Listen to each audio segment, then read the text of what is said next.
So you found a skeleton. How would you tell people that? You personally, how would you decide? Well, interesting question. I don't know. I'd have to do some research on this.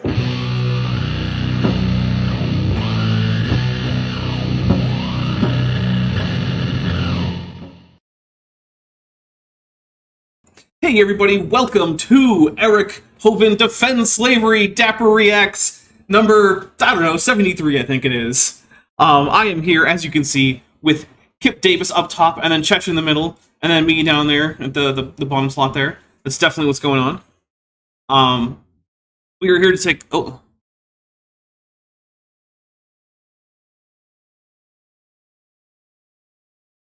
Well, look, here's the thing.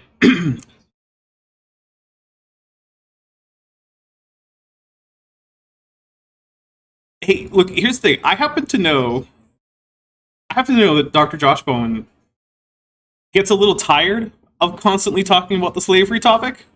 And there's a reason why, when I had him on my channel for an interview, that's not what we talked about. It turns out instead, I apparently was the most intimidating interviewer that he's ever had on a totally different topic. But that wasn't my intention. My intention was to give him a break. I just suck at that, apparently. So, yeah, like... Look, if you want to see Josh Bowen talk about slavery, it is everywhere. Everywhere. He's got books, he's got streams. Yeah. I don't need to add to the amount of slavery that he has to deal with in his life. I'm going to fob it off on these two.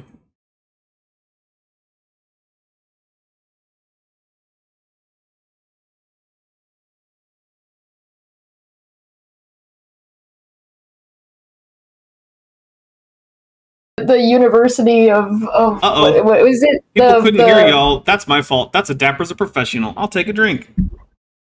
Yay! Sorry.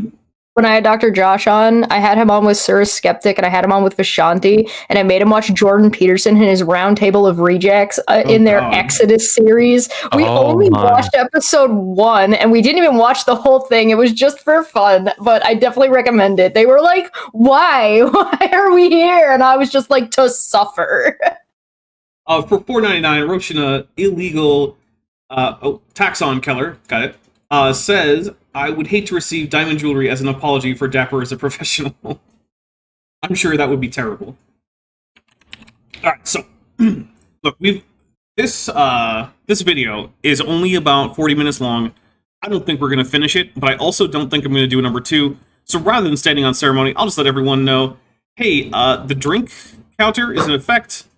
So yeah, we got 1 for Dapper as a professional, and, let's get into it. Also, Chesh, I don't know if you can see the stream, but your goblin cartoon is holding up the sign that tells people in Klingon how many drinks we've had. Very nice. I love that. Yeah. I love that very much. What are you drinking today, Chesh? Tea. Are you sure? Probably. Okay. There is a legend that it might actually be piss, though. Oh, okay. And what about you, Kit? I am drinking this lovely naughty blonde ale from my local brewery. I am drinking some iced Starbucks French roast with Kahlua. Mm-hmm. Yeah. And don't forget, we have the tavern later today where we get to be sad about the Biden-Trump conversation. What's happening later today? I don't need to talk the about Unnamed that. Tavern. No. All right. It's our news show. Maya Atkinson said, random appreciation money because I'm cool like that. Well, thank you. All right, well, before I get sad about that, I'm going to hit play. Leviticus 25, God tells the children of Israel that they're allowed to buy people and own them as property. Yeah. I mean, it's... Yeah, he does. Pretty... Look, you know what? Eric Hovind, even though he's just quoting, I'm going to say, yeah, you're right, Eric. That is in there. It's a pretty blatant endorsement of slavery. It's not a command. I'll say that. The Bible doesn't command in Leviticus 25:45 that you must take slaves, but it certainly endorses the option. Now, there are other places where it does command that you take slaves in particular historical instances, but, you know. Is the Bible condoning slavery? Is the Bible okay with slavery? Good. Does the Bible condone slavery? Is it okay with slavery? No, sir. So basically, we're going to fast forward a little bit through this because it's just him asking a whole bunch of people if the Bible's okay with slavery, and they just say no. I don't think so. I'd like to think the Bible doesn't condone slavery. Read your I don't know enough Bibles, about history to have a firm kids. answer. I like Right. to think Bible does not it condone doesn't, but slavery. I don't know enough to say. Good answer. That's at least an honest answer, right? Good If- answer. You know what? If you haven't read it, then I wouldn't expect you to know. That's fair.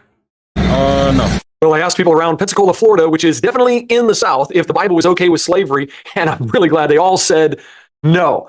So They didn't all say no.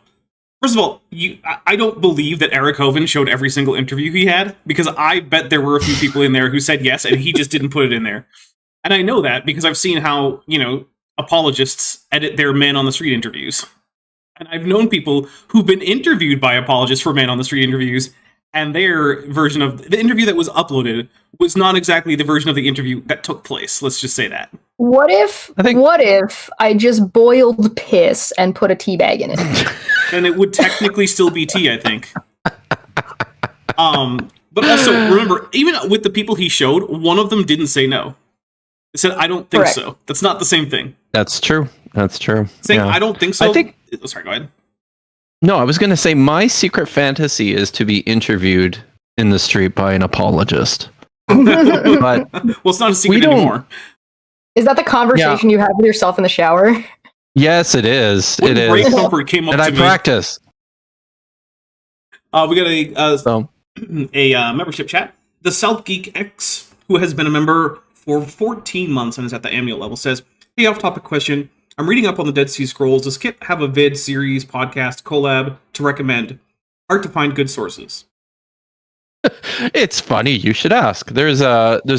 I think it's a pretty good in-depth series called The Dead Sea Scrolls Unapologetically.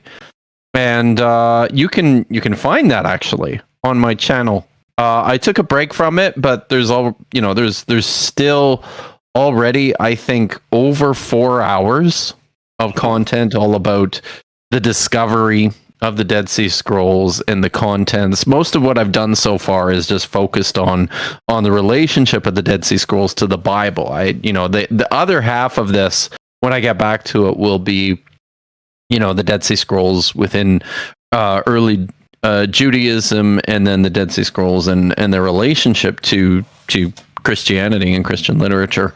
So eventually it'll be like a whole big series. But yeah, feel free to check it out.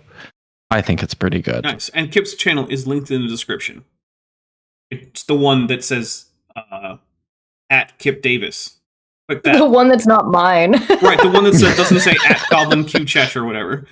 So here we go. I guess alternatively, you could go to Chesh's channel and watch her content about the Dead Sea Scrolls. That's also good. It sounds like you're saying that like you think I don't have something. Let's see. Utskaya for $5 says same Gorgon, much easier to pronounce with name with the Utskaya as the IPA. Thank you very much. I do appreciate Ooh. that. I always appreciate when people can show up with the International Phonetic Alphabet as to how to pronounce their name, because that takes away the ambiguity. And that doesn't mean it'll be easy for me to pronounce, because not everything that you could possibly write is easy, but at least I'll know what the correct version is. Easier. Yeah, easier. Dapper. Yeah. Easier. Sorry, I'm laughing at all the piss jokes in this chat. All right, here we go. why are so many people online pushing the idea that the Bible is what justifies what we think of today when we think of slavery specifically? Because it does, Eric. Well, so I would say it's a it little does. more complicated than that. It has justified slavery, but it's not the only thing that has justified slavery. For instance, it's not like it was justifying slavery in ancient Rome. The Romans didn't give a crap what Exodus said. So it's like, is it justifying slavery in like modern Sudan? No. But has it been used to justify slavery? In fact, specifically American slavery, which Eric, being an American, is most concerned about? Absolutely. It absolutely was used to justify slavery in Can America. we point out real quick that Eric Hovind is in fact a Florida man? Yeah, no, he absolutely is. feel like that's a little bit important. I feel like that's contextually that matters. Pillowpunk, half dog, half canine for $5 says, I asked 10 people on the street if my friend Doug likes the color blue, and they said probably. So that's how I know Doug's favorite color is blue. You know what? That's how you know every person named Doug's favorite color is blue. Yeah. If your name is Doug, that's it. Slave trade. You see, slavery has existed for thousands of years, and many modern day antagonists to the Bible are trying to say that the Bible justifies slavery. So both of those things are true. Can we just stop? Listen, no. I vociferously object to this is a talking point among antithesis to the Bible. No. This is just the consensus scholarly opinion among biblical scholars, and guess what? Biblical scholars who have dedicated the entirety of their adult lives to studying and learning about the Bible are not antithesis to the Bible. They're just not. Yeah, no, they're not. But also, I want to point out... You got a poser in the chat, eh? Yeah, I'll read those in a second.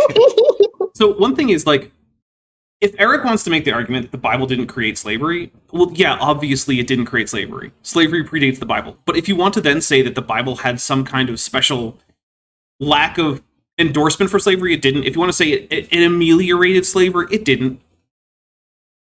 The Bible codes about slavery they're different, but it's hard to make a value judgment and say that they're better or worse than other slave laws in other places. And further, we don't know the degree to which any of the regulations put forth in the Torah were ever followed on the ground by anyone. Is nothing, right? Because the fact that it's in some book, in some temple, a scroll, in some temple somewhere, doesn't mean that that's how people were treating their slaves on the ground. So it's an important distinction. For instance, one of the things you hear a lot about in the Torah is like the year of Jubilee. I don't think there was ever a year of Jubilee actually celebrated where the slaves were set free and all the land titles were reverted back to their ancestral claimants and all this. I don't think that ever once happened. So, yeah. We got a couple... Well, actually, we have a few super chats here. DM Google Debunker Wing for $2 says, for Dapper, keeping my mind occupied, yard work with a pride flag. And happy Pride. I believe this is one of the last times I will be able to say happy Pride on this Pride month because I don't plan to stream to my channel again this month. Digital Hammurabi. It is literally one more day. Yeah, well, I don't plan to stream tomorrow. Digital Hammurabi for $4.99. Oh, sorry. Sorry, no. I was just going to point out you got a super chat there from the virtue signaling faux rage merchant. Yes. Yes. So Digital Hammurabi for $4.99 says, do we actually trust anyone on this panel? I think that Dr. Josh Bozo is an actual... Bozo is an actual scholar. He got owned by Darth Dawkins. Sad. Oh no. Well, who would you rather listen to? Somebody who has spent a better part of their life studying something almost religiously, where it's constantly getting attacked or constantly getting updated or pulled apart or picked apart by other people who have also spent a religious amount of time, like more time than the average person probably spends at church as a religious person, working on something like this, or Florida Man. But Eric has dreamy blue eyes. I guess Josh does too. So I sure don't. I have weird yellowy orange eyes. Me too. Given that you're a human, you might want to get that checked out. It might be jaundice. Rotsuna Illegal Taxon Keller for $4.99 says, speaking Leviticus, doesn't Leviticus 19:19 say kinds can interbreed, can bring forth, but it's against God's law to do so? I don't remember Leviticus 19:19 off the top of my head, so I don't know how to answer that question. Yeah, sorry. You're asking for professionals. I don't know why I'm here. I mean, you're here for funds. Why? Look, who else would I invite? I am the fun professional. Who else would I invite that would immediately have my live chat descending into talk about urine drinking? It's pretty much just you. True. They correlate biblical slavery with contemporary slavery as equals. And I'm wondering if we've got it all right. Yeah, no, first no, but second, what difference does it make, right? One of the things that I'm really tired of is like weird dick measuring contests about which version of slavery was worse historically. I don't care. Like, it's like, oh, hey, would you rather be a slave in ancient Israel or in like Haiti or in South Carolina or in Alabama? Like, first of all, I'm not forced to make this choice. This isn't a choice that's actually in front of me. Second, even if I made a choice, that doesn't excuse any of the other options, right? That doesn't make them okay it doesn't make by those comparison. options. It doesn't make the option you chose the best option. It's like a mother saying, like, "Hey, where do you want me to stab you?" There's no good answer. What kind of dumb argument is? Sorry, listen, Dapper. This all this all proceeds from the premise in the first place that slavery itself is not inherently wrong or evil. As you know, I was rather stunned and taken aback to discover when Dr. Josh and I had our conversation with apologists Gavin Ortland and Trent. What's his name? Trent something. Okay. Unless they're doing young Earth creationism, the chances of me remembering an apologist name are basically zero. Trent Nick, what's his name? Council of Trent, dude. Trent Horn. That's it. Thank you. Thank you, brain. Thank you. As I discovered to my utter shock, when I posed the question, thinking this was a layup, we can all agree that slavery is wrong, right? Just to see how much these two guys waffled. Yeah. Oh. And hemmed and hawed and, walk their way around. Like, seriously, if you are the one spending your time contemplating whether or not this is something that's wrong, you have a problem. Yeah. You do. Look, there's no good reason why I should be explaining to you why slavery is wrong. You should already know this. Unless you're like 5. Yeah. Like, you're not a small child. If it's the only time you can learn this. Start trying to discuss this is if you're speaking in the matter of a hypothetical and you're talking about like modal ethics. If you're hypothetically discussing within philosophy about like what is and is not morally or what is or is not ethically like reasonable, and by that point, if you're discussing that in philosophy, you're already like out in the corner of I'm in a fluffy chair and like piping a pipe, and nothing I'm saying actually matters because it doesn't have any practical use. Right. Absolutely. See, this conversation should go every time. This is wrong. Now, maybe we can explore some ideas as to why, right? Sure. We got a few and then you can also talk about how this is wrong. Thanks, it was wrong then, but here's contextually what was happening in that time frame that enabled that. So maybe we don't do that again. All right, attempt number 3. From Utskea, who's been a member for 9 months, is at the tetrapod level. Where's Dr. Josh? He's the expert on this subject. I believe he's in chat. But I was actually saying earlier. I already explained this. Yeah. Dapper couldn't afford Dr. Josh. Yeah, I couldn't afford him. He's exorbitantly expensive. He ended up with the dime store knockoff version today. Yeah, there it is. Sorry about Which is that. me, by the way. Yeah. Also, Mark Frankenberry has joined the channel at the tetrapod level. Everyone send your tetrapod emojis in. And then Carrie Bronson for $5 says, no Hovind has ever made a rap video. Dr. Josh wins by default. And I would have to agree with that. Yeah, I agree with that. Yep. Yeah. No contest. Wrong. We have Christmas less of a song video, contest too, about that I than we think. do More with nuanced slavery, understanding apparently. of the types of slavery in the Bible lead us to understand specifically about God and about human. Can you pause it for a second? Because he did say something important that's going to come up. He did correctly identify that there are types of slavery in the Hebrew Bible. Unfortunately, Eric and vocab never get around to discussing the various types of slavery. Yeah, and the thing is, well, first I want to take a drink because I think he said something that I think is right, and that there's types and that there's nuance. And it is important, I think, if you want a full understanding of what's going on with the biblical regulations surrounding slavery, to understand that there are different types of slavery and that different regulations apply to different types of slaves.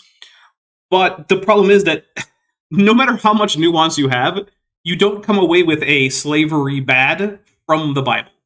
I don't care You're how you're nuanced you still are. under the umbrella of this is a problem. This is not okay. Roshina Illegal Taxon Keller for $4.99 says, I wish the slavery trope would stop infecting isekai. I think I know why it does keep popping up, not just in isekai, but in a lot of fiction. And it's an easy way to insert conflict, right? Because it tends to be used as a lazy way of writing to make a character like morally gray. So if you have like a goody two shoes character that's been isekai'd into another world and you want to show that they're like having to adapt it to a society that they can't necessarily change or they have to live in, and you throw slavery in there and it's just like, wow, that was easy. Also, hot girl slavery kink. Let's go. It's lazy most of the time.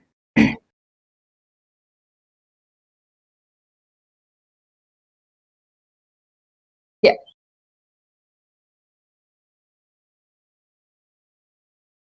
Yeah. Yeah. Not always. There are good stories that have these elements. Right. Yeah.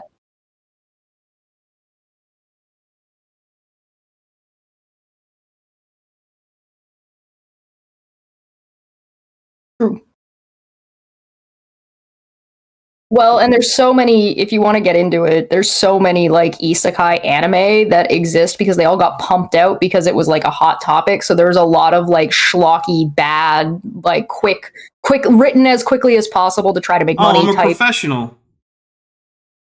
You know. Anyway, what I was saying is it's a big deal because it's easy. It's an easy way to throw in conflict. Anyway, here we go. I suck at this.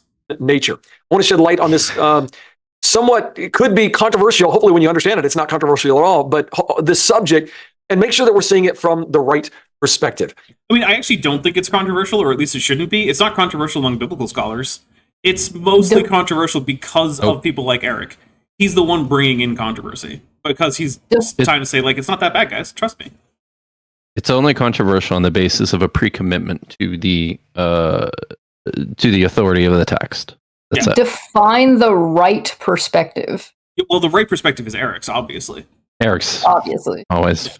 And I mean, to be fair, most people think of their own perspective as the right one, because if they didn't think of their perspective as the right one, they'd probably change their perspective. So it's not like he's special about that. Dumb. Well, also, we already did take a drink for I suck at producing, Ink Boy. Joining me to talk about this subject is the urban apologist himself, vocab Malone. Now, I've never heard of this guy before this, but he's come up in my feed a few more times since I watched this. So I don't know. Do you know? Are either of you lucky you? All right. Yeah, like I said, if the person isn't prominent doing young Earth creationism, I probably don't know who they are. Noted expert on the Bible and slavery in the Bible, vocab Malone. I'm sure that name is all over the literature. Hey, why vocab, do I feel like I'd rather listen to Post Malone?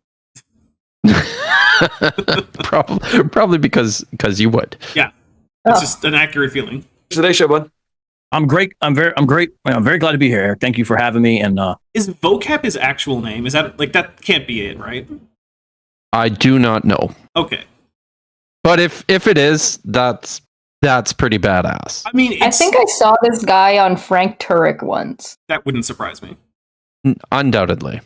I'm looking forward to talking about this topic. Well, I'm really looking forward to it too. And this, I get it that this is something that even, especially probably in the last 10 to 15 years, has been resurfaced as a very sensitive topic. So I want to be careful how I. Roshina Illegal Tax and Keller says Eric works for a bag of dice sticks. I'll take a drink. So what does he mean by that? By what? Like, he says it's come up recently as a very sensitive topic, and right away what comes to my mind is that within the last few years now you suddenly have a whole bunch, an alarming number of Christian nationalists who are actively entertaining this idea that maybe just maybe slavery is not all that bad. Is that what he's getting at? So it might be that. It could also just be that maybe he's himself seeing an increase in counter apologists talking about the topic. Because I don't remember this being a big topic of conversation, say at like the churches that I went to when I was, say younger. Like I don't remember us talking about like, the biblical slavery was actually fine. Like we just didn't talk about slavery.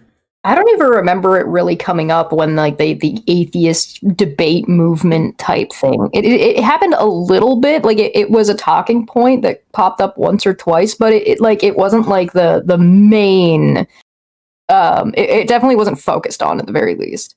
Yeah, from what I remember. So yeah, maybe it's a combination of a few things. Sorry. I'm going to forward a new theory here. Okay. I think Dr. Josh just inserted this talking point into the public discourse so that he could sell books. Oh, of course. Right? Greedy bastard. Man. Yep. And then he came on my show unprepared to talk about the nature of split ergativity in Sumerian. Yeah, right? Utskea for $5 says, "What do you get when you cross AIG and a zombie? A rotten bag of dicks." We'll take a drink for that. Thank you very much. Annoying Sparkling Wasps newsletters, who's been a member for 13 months and is at the annual level, says, well, first with a Ghidorah, so we'll take a drink for that. Slavery wasn't that bad. Actually, trust me, bro, et al. Yeah, that's one of the papers all about this that vocab Malone contributed to. I'm going to hit play. How I address it. Also want to be able to give just incredible truth about what's going on and have a honest look at history about what's happened. Incredible to answer truth. this question, does the Bible justify slavery? Now, real quick, you do apologetics and you have a couple specialties. Can you tell people a little bit about what you've been doing now for the last couple decades? It's always interesting to hear when people self-report their own specialties, and then I look at their work on that subject and it's like, oh, that's what you specialize in, huh? Okay. Did you look this up? Vocab Malone, no. Yeah, a lot to do with urban apologetics. And so that's stuff out on the street, kind of like your video you just showed, talking to people out on the street. And there's a whole online community where these things are brought up. I'm just one of many. There's a whole lot of people involved with this. I'm just one of many as far as the urban apologetics community, asking contextualized questions, especially questions that be raised in a city context and certain.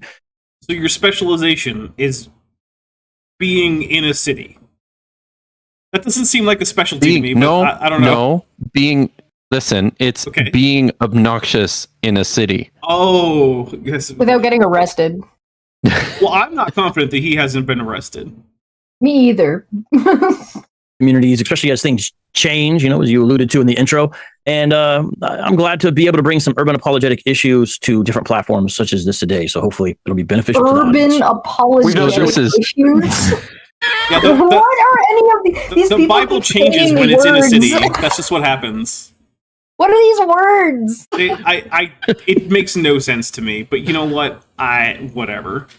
What are urban apologetic issues? Oh, apparently it's Black Hebrew Israelism.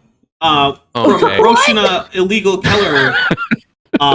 Is this sped up or is Eric talking too fast? No, this is currently at 20% faster than normal, so we're at 120% speed. So, and then we got 10 memberships gifted by Ben Predictable, a mutation thick tunic. Nice. 10. Thank you so much. Also, hello, Puck. I hear that bark. All right. Well, here's 10 drinks then. 1. Ooh, I'm gonna just drink one. 3, 4, 5, 6, 7, 8. It kind of feels. I don't know if it's. It kind of feels like this is a. Like this is a racial stereotype, isn't it? Because he's sort of positioned himself as, based on what I'm seeing here, as like an apologist or a counter apologist for Black Hebrew Israelism. Right, and then calls himself urban. Yeah, isn't urban kind of like urban is the Hollywood kind of like a soft pedal? Black, yeah. So when Hollywood producers say they want to tap into the urban market, they just mean African Americans. Yeah. Yeah. So it's not great. Although I will say there is a whole lot of objectionable stuff that goes on in the Black Hebrew Israelite movement. They tend to be pretty anti-Semitic. They tend to be like racial nationalists. There's a lot of stuff that's worth countering among the Black Hebrew Israelite movement. I think it's possible to have a non-problematic version of Black Hebrew Israelism if you really want to. But it tends not to be the case. So I do think there is value in countering them. I'm just not sure how great it is that you're countering them with what seems to be a guy who thinks that biblical slavery is just fine. So, I feel like maybe you don't always fight fire with fire. In fact, that's not what firefighters usually do. They actually usually fight it with water, despite the saying. Yeah, he can open all of his conversations with the Black Hebrew Israelites with, so we all agree that on some level, slavery is a-okay. Right. I'm sure they will love that. That'll be their favorite thing. Yes, it will.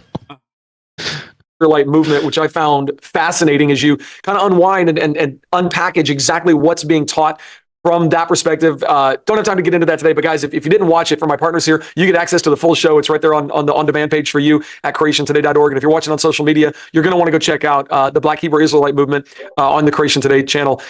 No, I think it'd be really funny if somebody played a joke on Eric and replaced his plants with weed plants. It would be pretty funny. When it comes to the Black Hebrew Israelite movement, I'm going to go look in two places. Actual scholars of religion and the Black Hebrew Israelites, right? Those are the two places I'm going to go. I'm not going to go to Eric Hovind's website to get his young earth creationist evangelical Protestant take on an entirely different religious group. That's just not how it's going. Yeah, but what do you know? You're a dinosaur. It's a good point. That's why we go to him for creationism.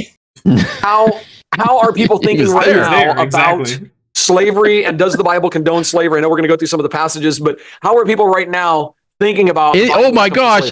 Stop! Did you see that? He's using the Evidence Bible. Isn't he, does he have a financial stake in that or something? He might. Do you know what the Evidence Bible is? Isn't it something that's full of weird apologetic, this is Ray Comfort's. This is the study Bible that Ray Comfort wrote. Oh no! Yes. Oh no! Ugh.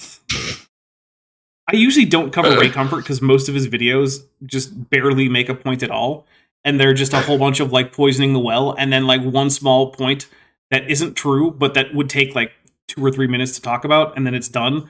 So I think I've only covered him once, but yeah, he's one of the dumbest. You brought it up, and this is a bit tangential, but have you ever do you ever listen to the God Awful Movies podcast? It's pretty great if you haven't already, and I would in particular recommend. They've done 3 or 4 of their episodes on Ray Comfort's movies. And if you haven't listened to those, my God, that sounds you seriously need to go and listen to God Awful Movies review his blockbuster hits the one he did about people making fun of him for not knowing how the banana evolved, or or his abortion video. Oh God. Or I think they did another one, but they are gut bustingly funny. So there's one thing I want to say, which is, first, I am very happy to say that we have 128 people watching. Thank you very much. I really do appreciate it. Oh, however, I didn't. I also want to say we only have 52 likes, which means that unfortunately I like less than half of you, half as well as you deserve. So please hit that like button. And then Savage Poultice Cuisine Cobra for $5 says, "Who's the more foolish, the fool or the fool that follows him?" The fool who liked the stream. All right, thank you very much. All right, we're gonna hit play. Was those some good pause faces? How little of this video are we gonna get through? There's the real question. Ugh. None of it. The issue of slavery in Scripture is sort of a something that people hammer on. They see it as a weakness, a moral weakness of Scripture. You don't say. What? Why would they view it that way? I can't imagine. Oh, really? Cap Dog Half K9 for $5 says, "I'm sure the study Bible from Ray, Stop Trying to Figure Things Out Comfort, is full of stimulating insights and commentary." Yes, I'm sure it's riveting. Okay. All right. I know nobody likes And it's not just one segment of the population. It's something that a lot of people would put forward as a problematic ethical challenge for the moral authority of Scripture. Did he say And the so loud people? I don't think so. I hope he did. more and more, and a lot of Christians don't know exactly how to answer those questions, and so really there's a lot of confusion surrounding the topic, Eric. Well, let's bring some clarity to it. I today. agree. Yeah, no, that's true. But the problem is that you and Eric are very the ones true. introducing confusion. Like the thing is, look, It's a the slavery codes it's in a the Bible fire hose of are confusion. not the actual regulations about slavery in the Bible are not that complicated. They're pretty straightforward. How long you keep debt slaves, that you can keep foreign slaves indefinitely, what to do with runaway slaves from either the outside of the country or who were domestic. I want to see apologetic people arguing with each other about the logistics. Yes.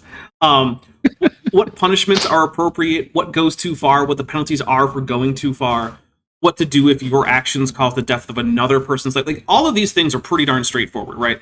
Like, it's not like it's some kind of like, oh, well, we're not sure exactly what this one word means, and it could mean all these different... Like, it's like, no, it's all pretty clear. The only reason that there's any confusion about this is because people like Eric, who need to have every word of Scripture be their moral guidestone, cannot deal with the straightforward interpretation of those passages, despite the fact that in other parts, they insist that the most straightforward way to take the Bible is the only appropriate way, like in Genesis, right? Like, if God says he made the world in 6 days, and if there was a flood after this many years, according to this genealogy, then by gosh, that's what happened. Now, hold up about this whole you can keep a slave indefinitely as long as you bought them from a foreign nation around you. Oh, hey, hold up. We got to have a discussion about this, because I don't think it really means what you think it does. Like, no, Eric, it does. I'm sorry. I don't know what to tell you. You shouldn't follow Leviticus as your moral guide in terms of, well, most things I would say, but it's slavery especially, or any of the other ones, I don't know exactly what all you want to cover. My first thought when it comes to slavery in the Bible is to ask the person asking the question. I go, hey, what's wrong with slavery? I'll take a drink.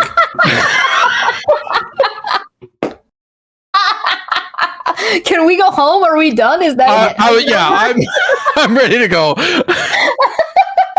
Yeah, so Hey, yo, you person asking this reasonable question. What's even wrong with what's up with that? What's So- God? in the effort or in the interest of What's up time with and airlines? not being patronizing and going through all the reasons that forcing people to involuntarily give you their labor under penalty of violent reprisal if they decide not to. I'm just going to say this. Here's my response if I were asked that by someone like Eric. I'm going to say right now that slavery is always wrong. If you don't agree with me, then I don't care what your opinion is about this topic. Because unless we can start with that baseline, what are we doing here? So that's one way you could go. But I think this is a perfectly acceptable situation where when somebody asks you that question, you can just wind up and deck that guy. I think that's okay. I am not encouraging anyone to commit the cool crime of assault against slavery advocates. It's not altogether different from punching Nazis. I am also not necessarily advocating against the cool crime of punching Nazis. I'm just saying I'm not advocating for crime, no matter how cool some of those crimes might be. See that, FBI? And it kind of takes them back. Do you ever try that approach of, I guess it's kind of the presuppositional style, but do you ever try that approach where you're like, well, what's wrong with slavery? In the history of either of these two people talking to people that they disagree with, has any of them ever actually come across someone who, when they were asked that question, said, oh, I guess I never thought about it that way, and then actually became open to your arguments about pro-slavery stuff? I'm very curious to hear how vocab Malone answers this question. Okay, well, because remember, he spends a lot of his time talking to Black Hebrew Israelites. Hey, vocab, have you ever gone up to those Black Hebrew Israelites and gone, well, what's wrong with slavery? I'm more curious to hear what Post Malone has to say about it, because I think his opinion would be more valuable. Yeah, cross-platform inventor says, or ask him, then would you like to be a slave?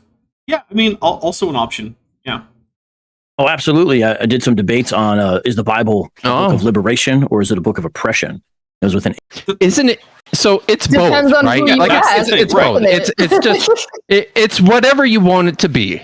Yeah, the thing is, have people used the Bible as a motivation and a proof text for their aspirations about the liberation of currently oppressed people at the time. Well, when I say currently, at the time that they're talking.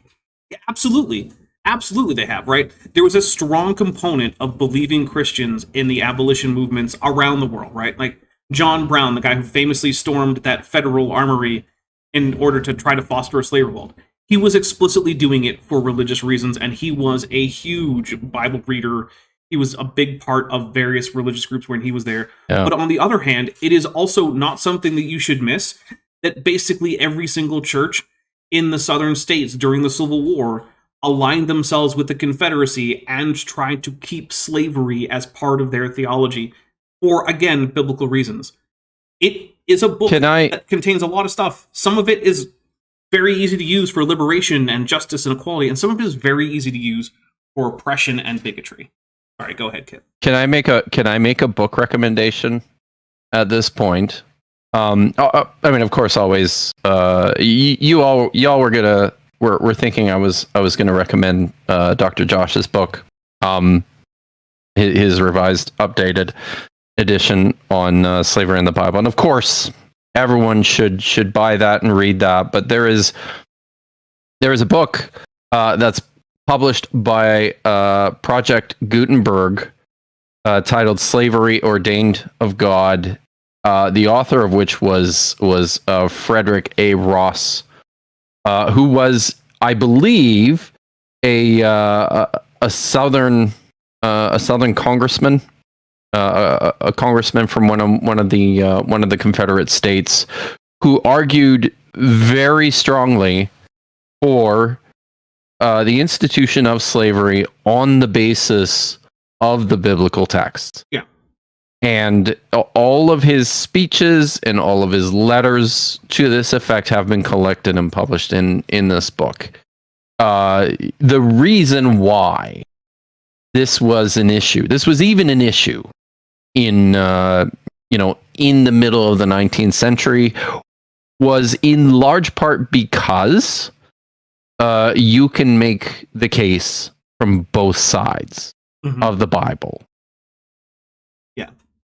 We got a couple things. Pelagic Thought says, "Happy Pride, y'all. AIG is a bag of dicks, but sends that message via emoji acrostic, which is very clever. We should go into the meddler. Just first letter of each emoji, meep meep. Thank you very much. I will take a drink for that." Then Gantry's Refreshing Bones, who's been a member for 7 months, is at the Tetrapod level, says, "John Brown is a hero and a role model with a Godzilla." We'll take a drink for that too. Then Pillowpunk, half dog, half canine for $10 says, "There are no words. I wasn't drinking today, but suddenly I've changed my mind." Yeah. Look, I probably should have picked a different topic, but I picked this topic before I knew what kind of day I was about to have. So, well, I mean, I feel like you probably just wanted to get sloshed before the tavern today. I'll be honest. We should all be drinking our own pee. I'm not sure I even can make it to this tavern. No, you have to come. It's Biden versus Trump. Come on. I'm sorry, that doesn't make it any easier to care for a paralyzed dog whose owner is away. What? You mean the presidential election of two old people also probably wearing diapers is not really... It is the other thing. You're not even American. Yeah, but American politics impinges on Canada heavily, so, I suppose. Look, it impinges heavily on international politics all over the place, which is one of the reasons why when people are like, well, if you don't like the way the government's being run, why don't you move? And it's like, so I can be subject to U.S. foreign policy? No, thank you. Atheist named Chris Harris. And in that discussion, part of what I challenged him on was, what's your justification for saying that slavery is wrong? Now, what almost always happens invariably in those kind of conversations, especially in a public format, Eric, when you push somebody on what's your reason, you're saying you have a problem with slavery in the first place. They say, oh, you can't tell slavery is wrong? Are you saying slavery is okay? Yeah, because the only reason to have that discussion is because you think there's a disagreement about that. Like, look, if I want to have a debate over which is the best flavor of ice cream, and both myself and Chesh agree that it's like Rocky Road or something, but she has a different reason than me, we're still not going to have the debate. We're still not going to be on opposite sides of that debate. So if you're saying, well, why do you think slavery is okay? The only reason I can think of is because you think you have a different answer than I do. If you had wanted to get into a discussion of like divine command theory versus like deontology or consequentialism or virtue ethics or something, okay, great, but that's a separate kind of discussion than does the Bible support slavery, right? If I have a debate, does the Bible support or endorse or whatever slavery, I don't expect to go in and needing to justify deontology to you or something like that. If these aren't the same topic, you're literally intentionally trying to derail the conversation is what you're doing with that tactic. And I get why you do it. It's because you know that you can't actually win the conversation on the actual topic of does the Bible endorse slavery? Because if you spend too much time on that topic, it will become blindingly obvious that the answer is yes. We got a couple super chats. Rent and tax bills are just lines on paper. Yes, they are. God damn it. For $4.99 says, I don't have morals. What's wrong with slavery would be a great quote. Sorry, if you don't have morals, what's wrong with slavery would be a great quote mine. Yes. Goop23 for $2 says, I think Biden and Trump are the paralyzed dogs. Woof.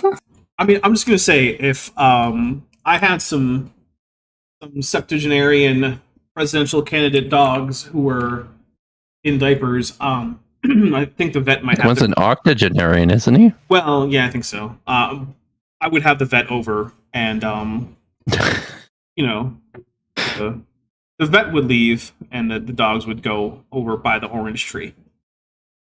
So that's not what we're saying. What I would be saying is I have a reason, a firm foundation, a justification for why I'm going to say slavery is immoral.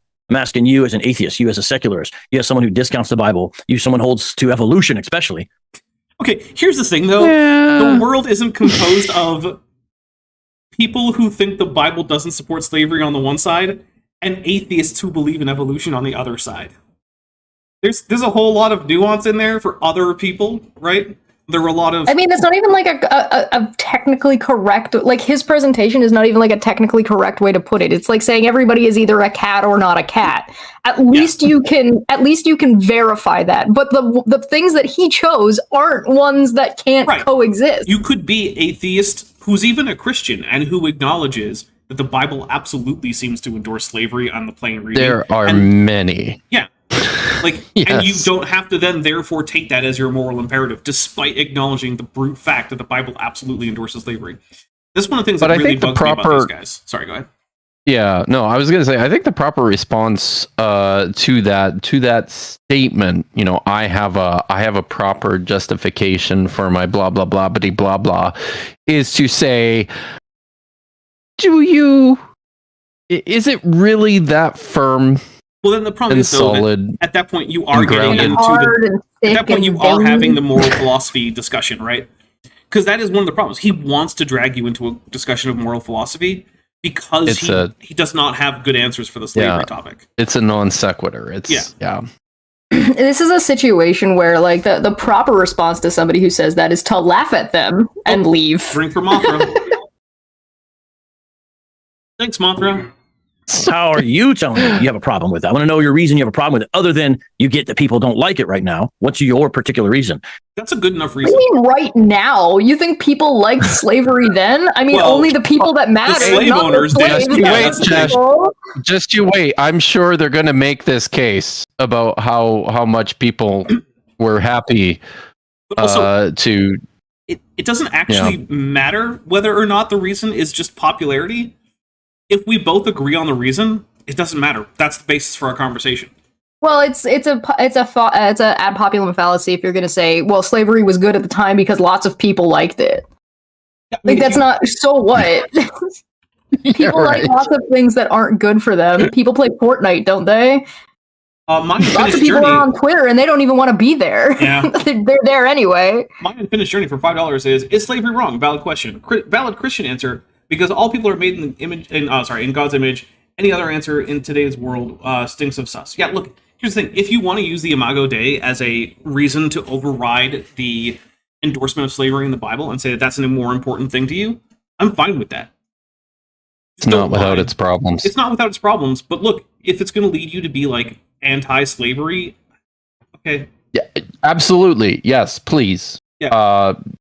Go nuts. If that's your reason It's for got rejecting less problems than being like, but what's wrong with slavery though? Yeah. Right. If it's also your reason for like rejecting race realism, which I know it is for a lot of creationists, okay, great. Keep rejecting race realism, keep rejecting slavery, but that's not the same question that we're having now. The question is, does the Bible endorse slavery? Hey, I was just going to, before we continue, Dapper, I was going to let you know that I got a text just now from Dr. Josh. He's worried, maybe you can alleviate his, I didn't know. He's worried that he was supposed to be on this stream today. Honestly, I hope. Yeah, why aren't you here, dude? What happened? You were supposed to be here. Here's the thing, I don't know what a good, reliable way to contact Dr. Josh is, if I'm being honest. There's none. Well, then there you go. It can't be done. Then he gets to live in anxiety, I guess. So the big reason that I didn't ask Dr. Josh is twofold. This stream Maybe he was supposed to be here the whole time.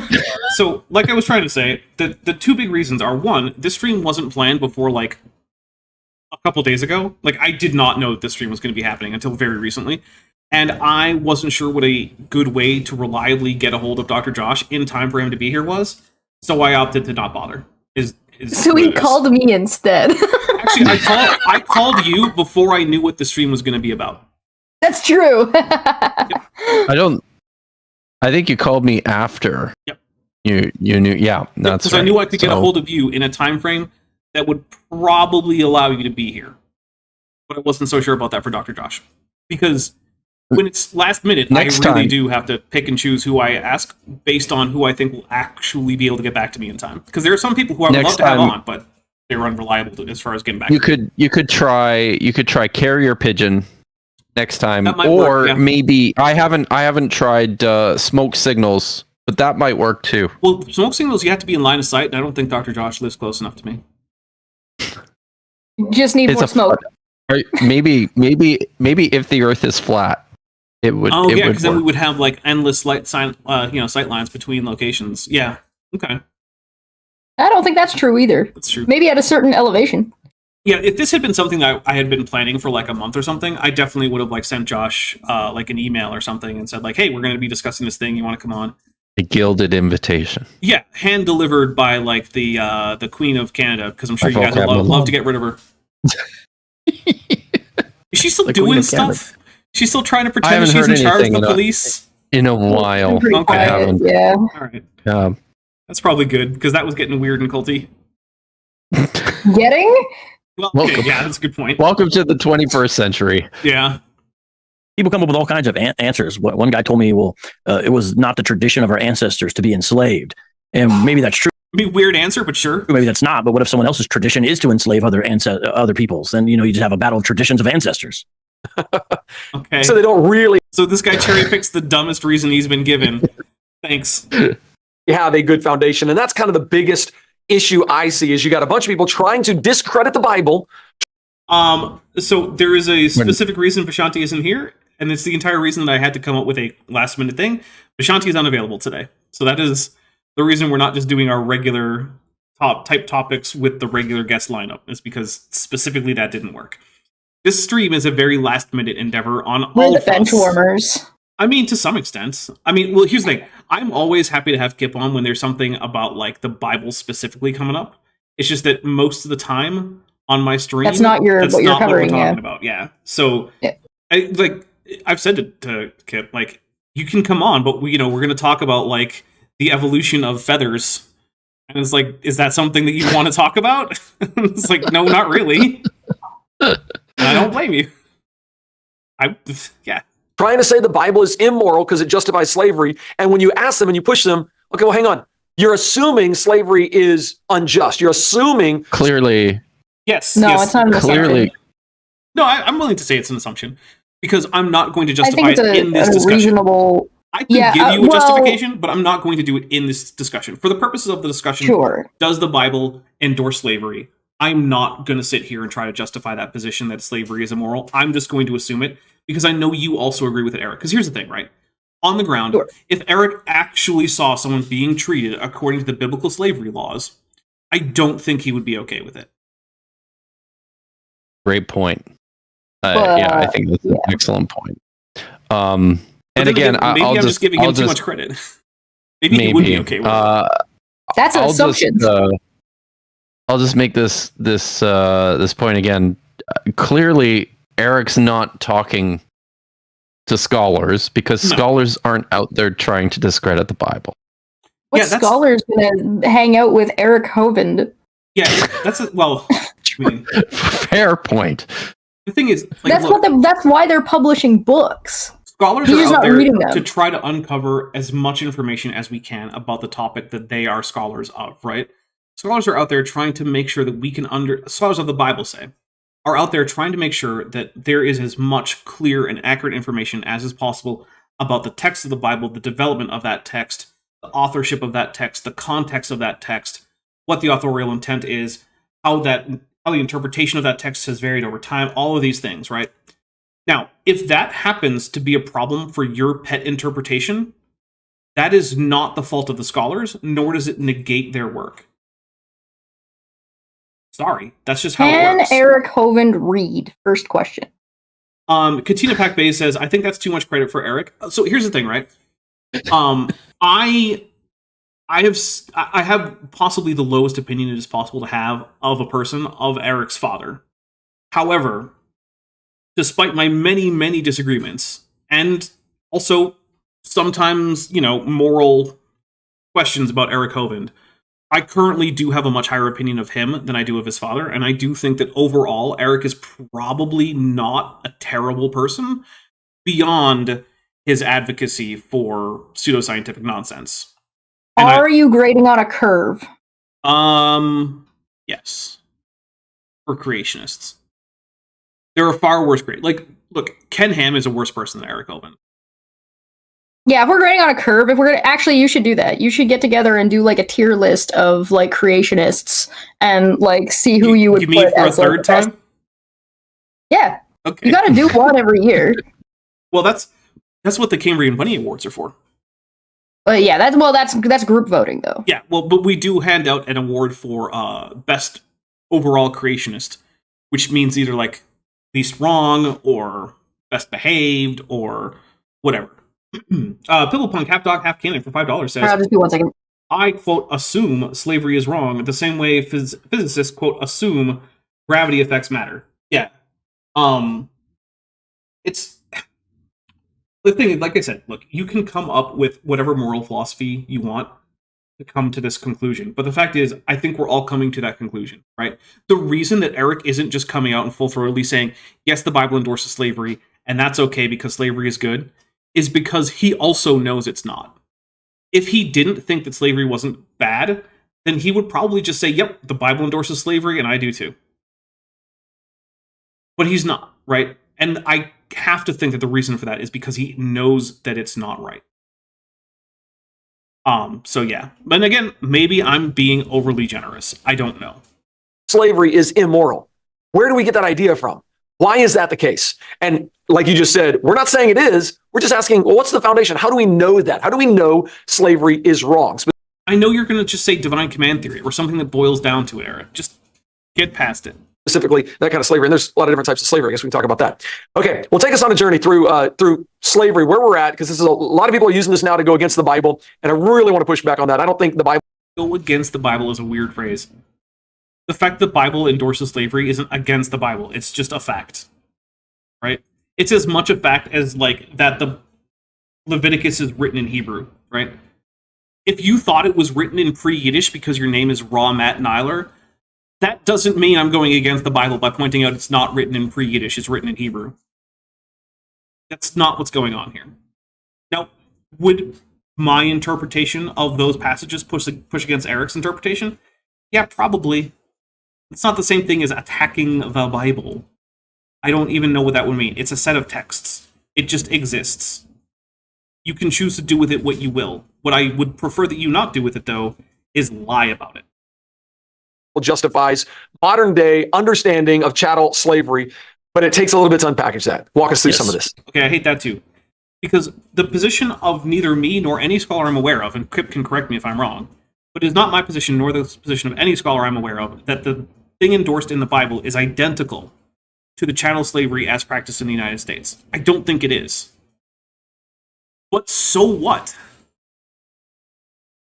Right? And I think on that point, you're correct. But I think on that point it's important to clarify here as well that we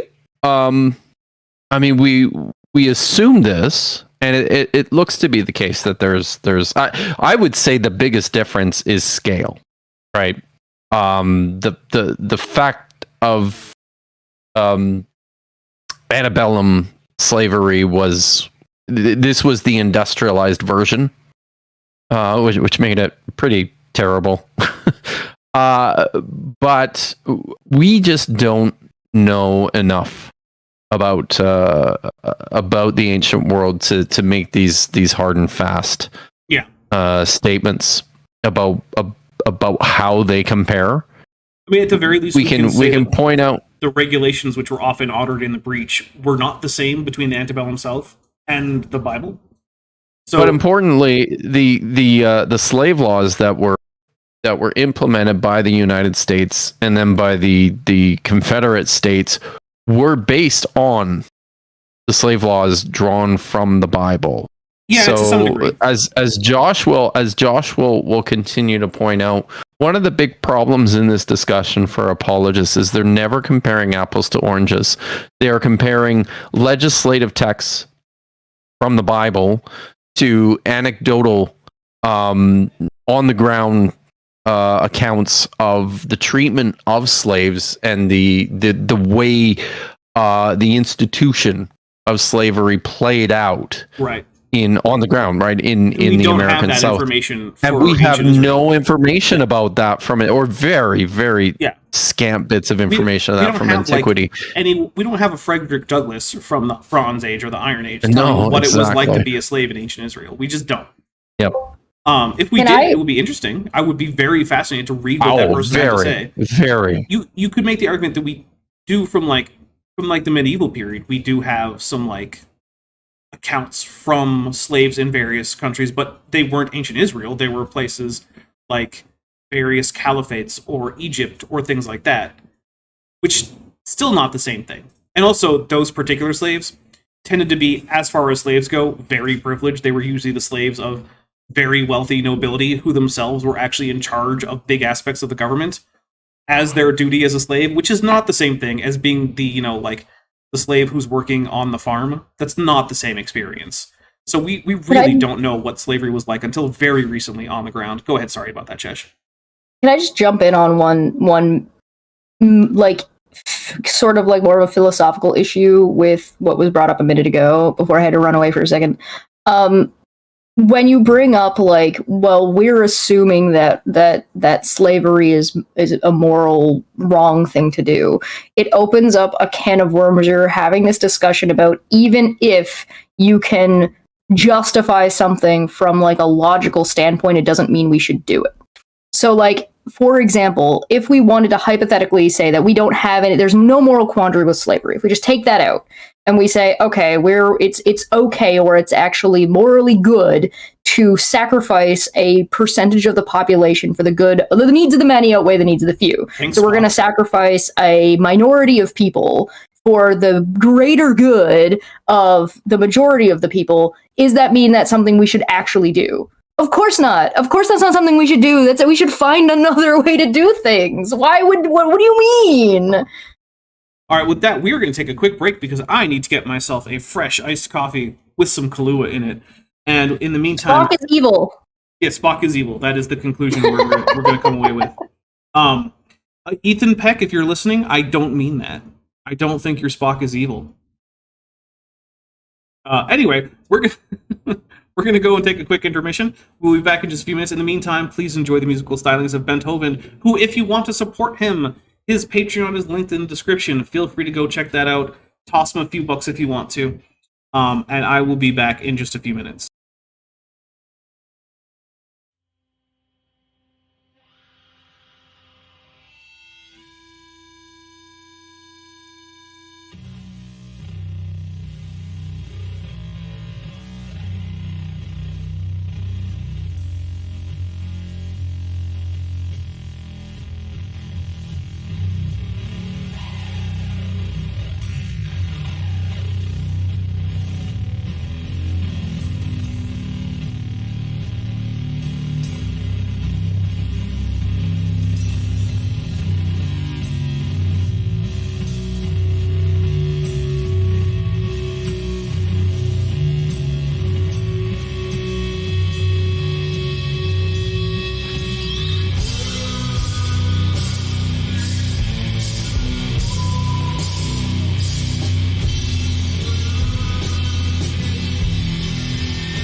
Hey, welcome back, everybody.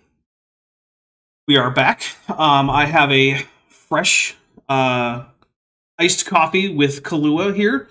And I don't believe we have anything new to read, so I think we are good. So, look, I'm going to give a truncated version of my after the break thing, which is to say, guys, this channel is almost entirely supported by my viewers. If you want to help out, there's a Patreon link in the description. You can join the channel. There's also a merch store right under this video.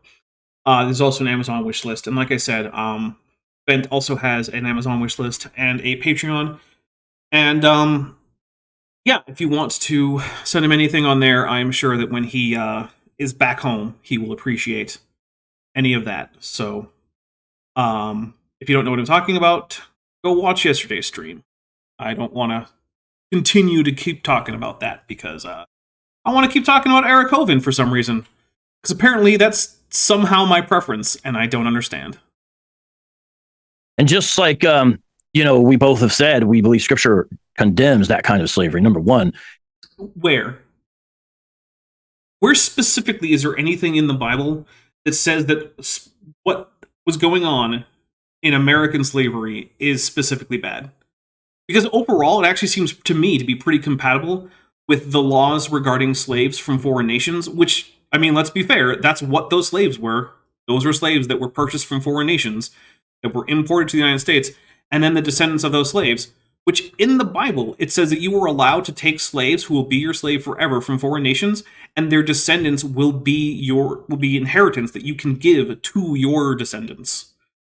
That seems pretty spot on. Now, if you want to say, well, the brutal treatment was not allowed per the regulations, hey, guess what?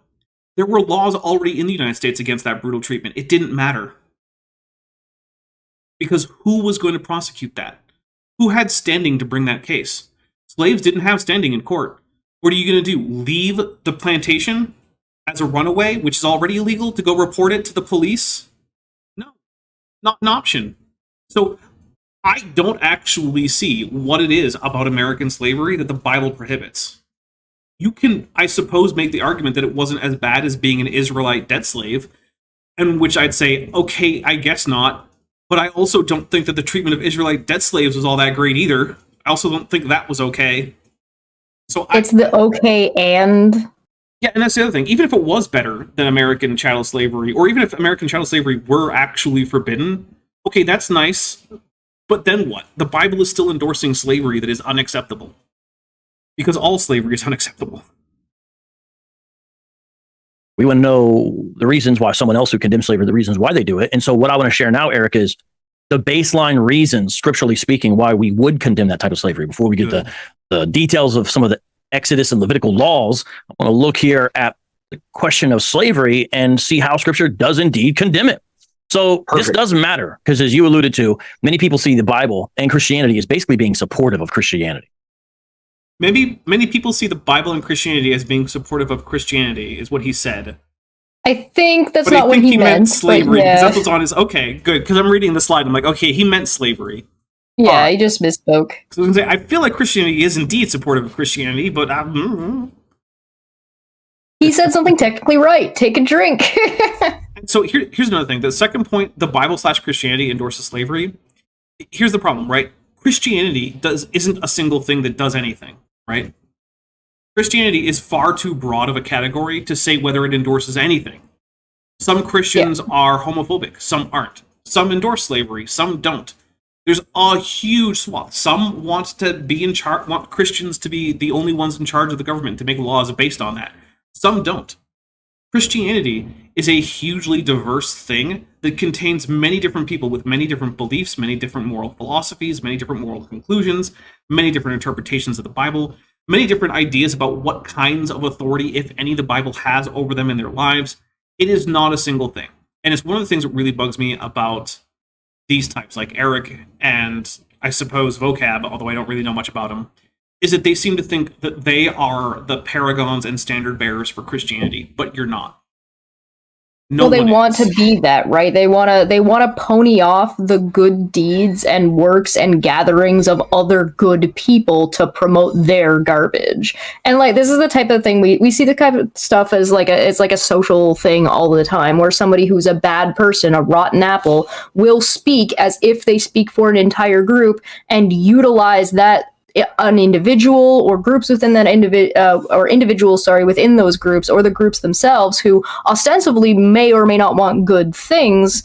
The broader you make the group, the bigger the number looks, the more money you make, or the more important or valid you feel, et cetera, et cetera, et cetera. And we see this kind of stuff all the time. It's a social thing, happens always. All right, I'm going to hit play on this.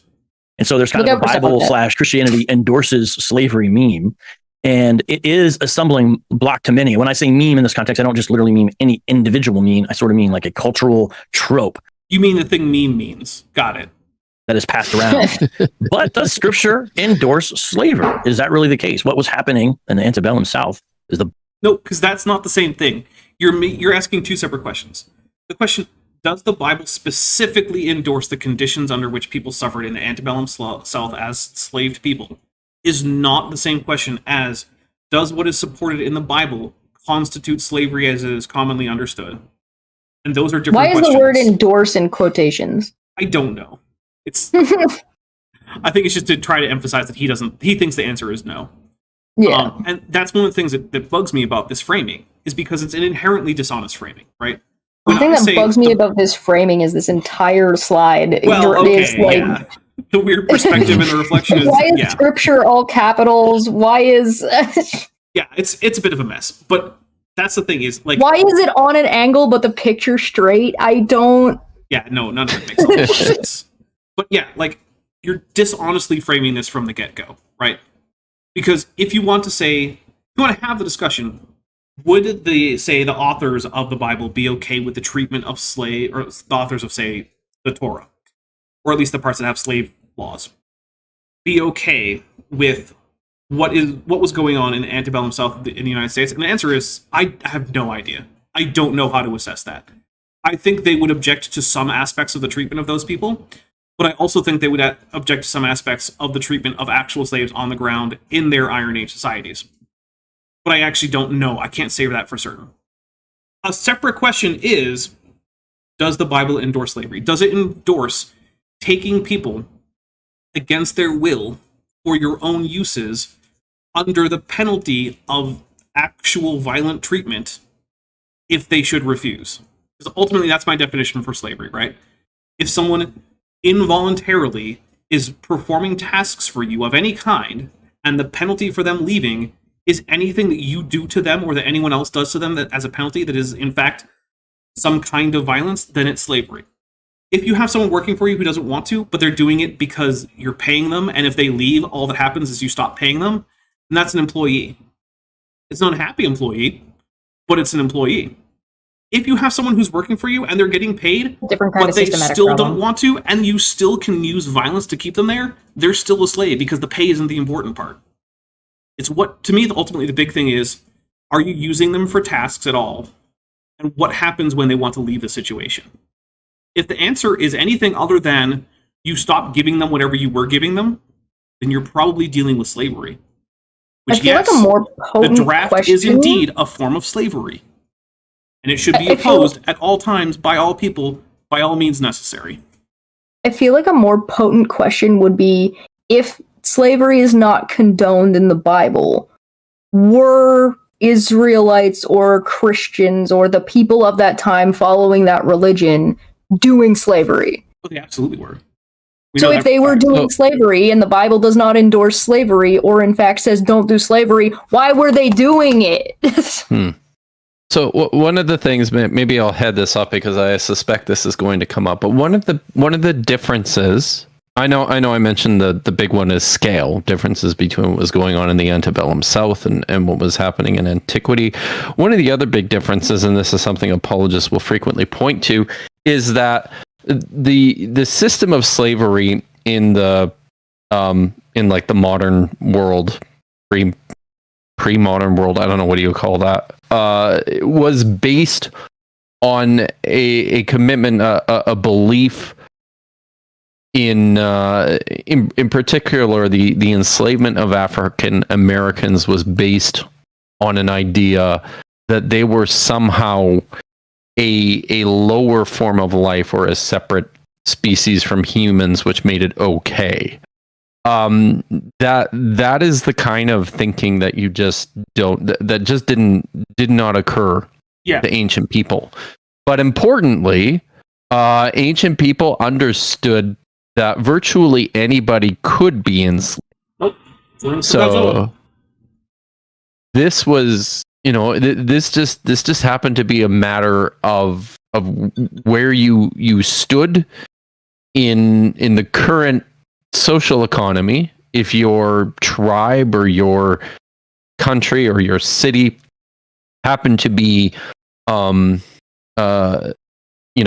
attacked, invaded, destroyed by a greater power, then your lot was probably to be enslaved by the conquering people. But this was just the way the world worked. Yeah, slaves were more unlucky than supposedly of intrinsically lower humanity or something.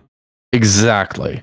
But I think importantly, the focus on that, is a bit of a red herring. Yeah. Because you are still making this distinction between insiders and outsiders in terms of who happens to be enslaved in your world, in your culture. Anyways.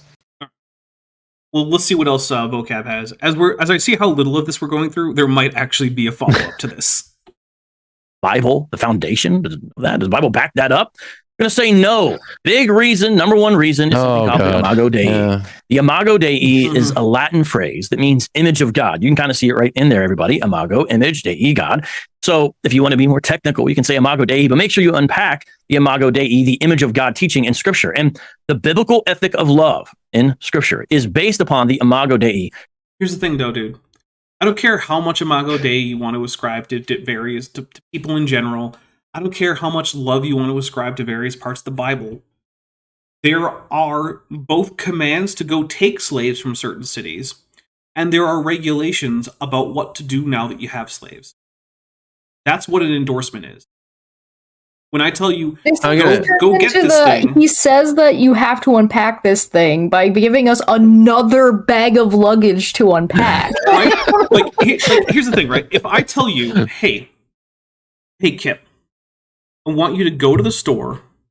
I want you to buy some apple pie, take it home, and I want you to heat it up by putting it in your oven at 120 and leave it in there for a half an hour, and then I want you to take it out and I want you to top it with vanilla ice cream, and I want you to serve that to your whole family. Am I endorsing apple pie? Yeah, probably. Listen, he handed us a box to unpack, and inside that box he said, the first thing you have to do with this box is open it up and find another box that you also now need to unpack. And I'll just kind of repeat myself here in a slightly different way. So the Imago Dei from Genesis chapter 1 is not is not about ensuring that the idea that all humans were created equal. I mean, everybody looked at that in antiquity and went, duh. This is not a matter of dispute. This was a means of separating humans from animals, but importantly, it provided no protection at all against enslavement because that operated on a different level. It just did. It also didn't provide any protection against, say, misogynistic patriarchal societal hierarchies. It didn't provide any protection from, say, genociding people. In the narrative of the Bible, the Imago Dei never protected a single person from being oppressed.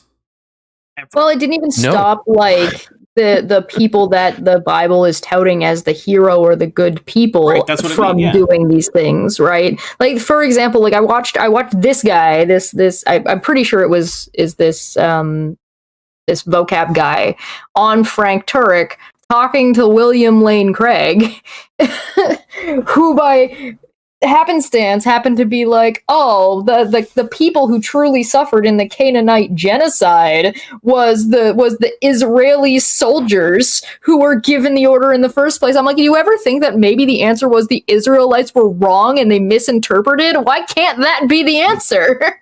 So here's one of the things. So Meat Brain Ren says all humans, provided you don't include women, foreigners, and children. And I would actually disagree. So the thing is, like Kip said, the idea of the Imago Dei in the Bible, and not necessarily as it's been expanded upon by later theologians, but in the Bible, it is really there to separate humans from beast animals. And the thing everything else. Consistently, you do actually see that distinction being drawn, right? Like when you hear even about people who are being horribly oppressed and things like that, they're still not generally being conceptualized as essentially just brute animals, right? That's one of the reasons why there are more severe laws for mistreating slaves than there are for mistreating, say, your cattle, right? Like if you want to go kill your cattle, you can just go kill your cattle. The Bible says you can't do that with your slaves. Now, does that mean that this Imago Dei then set up some kind of general equality among humans? Absolutely not. But it is also the case that it is not treating humans the same way it is treating non-human animals. And so the laws regarding what happens if you accidentally kill your neighbor's cattle versus your neighbor's slave, very different. If you accidentally or intentionally kill a child versus an animal, very different. Same thing for a woman, whether a daughter or a wife or whatever. These are not treated equally. And so there is definitely a distinction between all humans that are at least recognized as persons, because, fetuses are treated by the text as property that is more similar to animals than it is to a human. But once the text recognizes the personhood of that human, there is a clear distinction that is fairly consistently maintained throughout there. So it is not the case that the Imago Dei just doesn't apply to women and children. It's just that the Imago Dei was never about equality. It was a way to conceptualize it is like humans are the kinds of things that can do the kinds of things that the gods can do. Humans are creative, they can talk, they can make plans, they can scheme, they can do all of these things that otherwise only the gods do. You don't see a bunch of like cattle banding together to create a war band to go conquer a local cattle city so that they can, now set up their own cattle empire. But you do see humans do that. But that would be amazing. It would be. And in Legends, the gods are also a part of that whole thing. And so that is the distinction that I think we're drawing here, is between the godlike aspects of humans in that they are rational creatures who can perform worships and who can have conversations and whatnot, versus the brutes who can't do those things. They just follow their natural wild instincts. It's probably actually just in terms of the way it functions in the original story in Genesis 1. It's probably actually just limited to the fact that we look like the gods, right? Like we were, and because we look like the gods, we should act like the gods too. But I'll say this one more thing, and then we can continue. For all the freight that Christian apologists want to load into this idea of the Imago Dei, it's really not something that takes benefits from much reflection in the biblical text anywhere. Yeah, it's like seriously, do a go and dig through and see how often commenters are pondering this idea of the Imago. Is this not a thing? It shows up in Genesis 2 and then it just kind of disappears. Well, it shows up again. I was going to say it shows up again, I think, in Genesis chapter 9. And there, just to make the point, right, that all human beings are the same. So, like, yeah, they're the same kind. Yeah, basically. Yeah. All right, we're gonna hit. I just don't understand like this, the framing of these people's entire argument. If the Israelites, like if God's chosen people interpreted it that way, why do we care otherwise? You're not using it to try to justify slavery currently, are you? No. Well, then why does it matter? Like, why it's a microcosm inside of. There's other issues inside of the Bible, if you want to call it like a morally righteous book. It's not like if people did decide to agree with them about that, it would solve all their problems, because it doesn't. All right, I'm going to hit play. Not any particular ethnicity. So let's look at the actual verses for this. It's the basis of liberation and the basis of human dignity. And real quick, let me just look at you and remind you, everybody, evolution doesn't give you this. And I'm just going to take it. There are plenty of theistic evolutionists out there who do not deny the Imago Dei.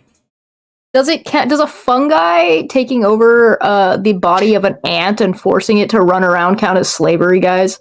No. I'm going to go with no. It's not enslaving the ant? I think slavery is something you can only do to a person. I don't think ants count as persons. No, but they got societies and they build things and they communicate and make plans. Come on. Not in the way people do. That just made me... That just reminded me how much I love The Last of Us. Thanks, Jeff. Yeah, it's really good. Also, I also think that slavery is only something that can be done by a person. It's something people do to people. If one side of that equation isn't a person, I wouldn't call it slavery. Even if the side doing the bad thing is the non-person side. So not. I also really feel slavery. like the issue there would actually just be that the fungus doesn't have any kind of other intention. Well, that's what I mean. Probably. Like it's a thing that persons do to Maybe. persons. So like if a fungus started doing that to humans, it still wouldn't be slavery because the fungus isn't a person. I don't know. Fungi are crazy. I like the idea that fungus are actually just better than us and are actually controlling everything. I mean, I guess it would depend on what you mean by better. Point to evolution because it's really sort of the only viable game in town if you reject scripture. I don't think people are taking serious. Yeah, guys, that's it. There are no other options. I'm sorry. You think that Hindus have their own creation story that's at odds with both evolution, if taken literally, and with Christian creationism? Sorry, you don't exist. There are no Hindus. Ancient Assyrian origin myths. That's not something people are living their lives by. And when you look at the Quran, it's essentially derivative of the biblical story. Evolution is the other game in town that seculars have put up. It doesn't give you that. I don't know if you want to comment on that, Eric, before I read Genesis. No, I appreciate you hitting that nail on the head. You got two options, and so evolution is the one. And if evolution is true, we can go right down that rabbit hole. Does evolution condone slavery, or is it okay with slavery? And anyway, we'll save that. The answer would be: does evolution condone slavery? Yeah, might make evolution condone slavery in the same way that the theory of gravity condones slavery. It doesn't have anything to say about this, right? The fact that organisms vary in their allele frequencies among their population across generations, and that all living organisms have a common ancestor, doesn't inform you one way or the other about slavery. If gravity didn't condone slavery, then slaves would never fall over. Well, there you go. Yeah, gravity is in cahoots with the slavers by keeping the slaves tethered to the ground. But yeah, it's the same way with all scientific theories are not there to give you moral guidance. That's not what they do. They fundamentally are not equipped to do that. Now, they can inform your moral reasoning, because I personally think that an important part of moral reasoning is knowing the likely outcomes of your actions, because otherwise you can't actually assess whether those actions are going to be moral or not. So I do think that a good understanding of science can be important to moral reasoning, but you need to also have some kind of moral philosophy. And I'm also of the opinion that divine command theory tends to be the most useless, because what it actually comes down to is, well, God thinks what I think because I think I'm in line with God because I'm cool. So whatever I think is the way we should do things is the way we should do things. That slavery is a social issue, not a biological issue. Yeah, that it's not like humans evolved. Trying to slide between these like you're a pong ball doesn't. And the other thing is, like, nothing about evolution tells you what ought to be anything, right? You just can't make that leap. So I'll just hit play. Right? Survival of the fittest, evolution red in tooth and claw. I mean, you go on the list. I just want to point out, evolution also accounts for pro-social behavior and cooperation and even altruism in organisms. So while it doesn't, you can't go from evolution of those things to saying those things are good. It is also just fundamentally false to say that evolution is all about taking as much as you can and making sure that you're the only one on top. On the savannah. Yeah. Evolution. On the savannah, the watering hole is generally a place where all of the animals and creatures go and hang out and drink, and nobody's eating anybody else in general in these watering holes. Why is that? Doesn't mean they won't get murked by a hippo, though. Those guys. Yeah, okay. Hippos are the exception that prove the rule. Hippos do that maybe because they're mad. It's also not how exceptions that prove the rule work. Maybe I'll just take this opportunity to quote one of my favorite apologists, Gavin Ortland, and say, well, that's just a very cynical reading of evolution there, vocab. Yes. Why won't you be more so charitable? cynical it might be dishonest. Yeah. It makes perfectly sense. It makes perfectly good sense upon an evolutionary basis to ensure your survival, to utilize free or cheap, it's technically not free, but cheap labor, enforced labor for the production of goods and all kinds of things. Just make it strictly material. But No, that's capitalism. the thing is, That's capitalism, not whatever. The Now problem he's is moved we into he's don't gone actually- from talking about like a social issue, started talking about it like it was biology, and then shifted it into like a political, like socioeconomic situation. And it's like, where are we? What are we talking about? Plus, the thing is, slavery is something that you really can't have until after you have population centers that allow for some significant amounts of division of labor. Because whatever else slavery is, it is a form of division of labor.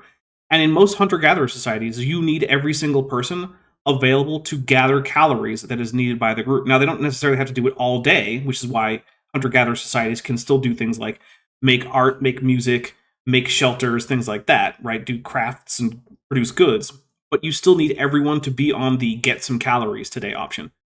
Which means that really, we only have from the establishment of permanent sedentary settlements where people are staying year-round in the same place. So we're talking about like when Before- like the farm and the farming revolution, like agriculture It started. doesn't have to be agriculture. It could reasonably just be a sedentary and well-developed hunting and gathering. But at the very least, you need to have some kind of permanent settlement before you can effectively I'm sure have somebody slavery. has. No, I'm sure somebody has written this book, but now I'm very curious about the relationship between industrialization, in the in the Industrial Revolution, and shifting morality about slavery. So there's as an some institution, right? fun facts. Some fun facts. You don't get to have these kinds of conversations like we're having right now in a society that hasn't already reached specific benchmarks. Right. So like a society has to not like you can't sit around and have art or culture if you're just busy trying to survive. That's why we see such currently an economic downturn. In an economic downturn, less people are making art because people aren't making enough money. That's why there's so many people, less people are invested or able to change politics until it gets so bad that these people have nothing else to do besides force those changes within those politics. That's what we're currently watching the swing of. Now, the only reason we're still able to have these types of conversations that we're able to right now is because our current society that the three of us on the stream and most people watching at home are living in has hit these benchmarks where it's really hard to fall further than the plateau. Like it's really hard to go, like it's possible, but it's a lot more difficult to go below this certain level. So we're only able to start considering other people or considering global economics or your neighbors when you're able to survive consistently yourself for an amount of time to give you that quote unquote free time. Right. So you're 100% right, Dr. Kip. You're going to end up, you can't have these things without first establishing these other things. And so going back to what I was saying earlier, because it requires at least some level of settlement in a sedentary situation where you have year-round settlements and division of labor, that means that slavery has only been a thing that could possibly have been around in human societies for maybe 10,000 years at like the outside, which is not an evolutionarily significant amount of time. So what we can say, what we can't say is that slavery is either beneficial or deleterious in terms of human evolution. It hasn't been around long enough for it to be either way, and society has changed so much from 10,000 years ago that even if we could determine whether it was beneficial for humans as a species in evolutionary terms or deleterious 10,000 years ago, the answer would almost certainly be different now. So evolution not only can it not tell you anything at all about the morality of slavery, it also can't even currently assess its effect on the evolution of the human species because it hasn't been going long enough. And it's been changing too much during that time. We also got 5 memberships gifted by Savage, Poultice, Cuisine, Cobra. We'll take 5 drinks. Here we go. 1, 2, 3, 4, and 5. If we're taking a societal problem and turning it, or a question about like, so because there is socio like societal and like just society evolution, like evolving as a group, right?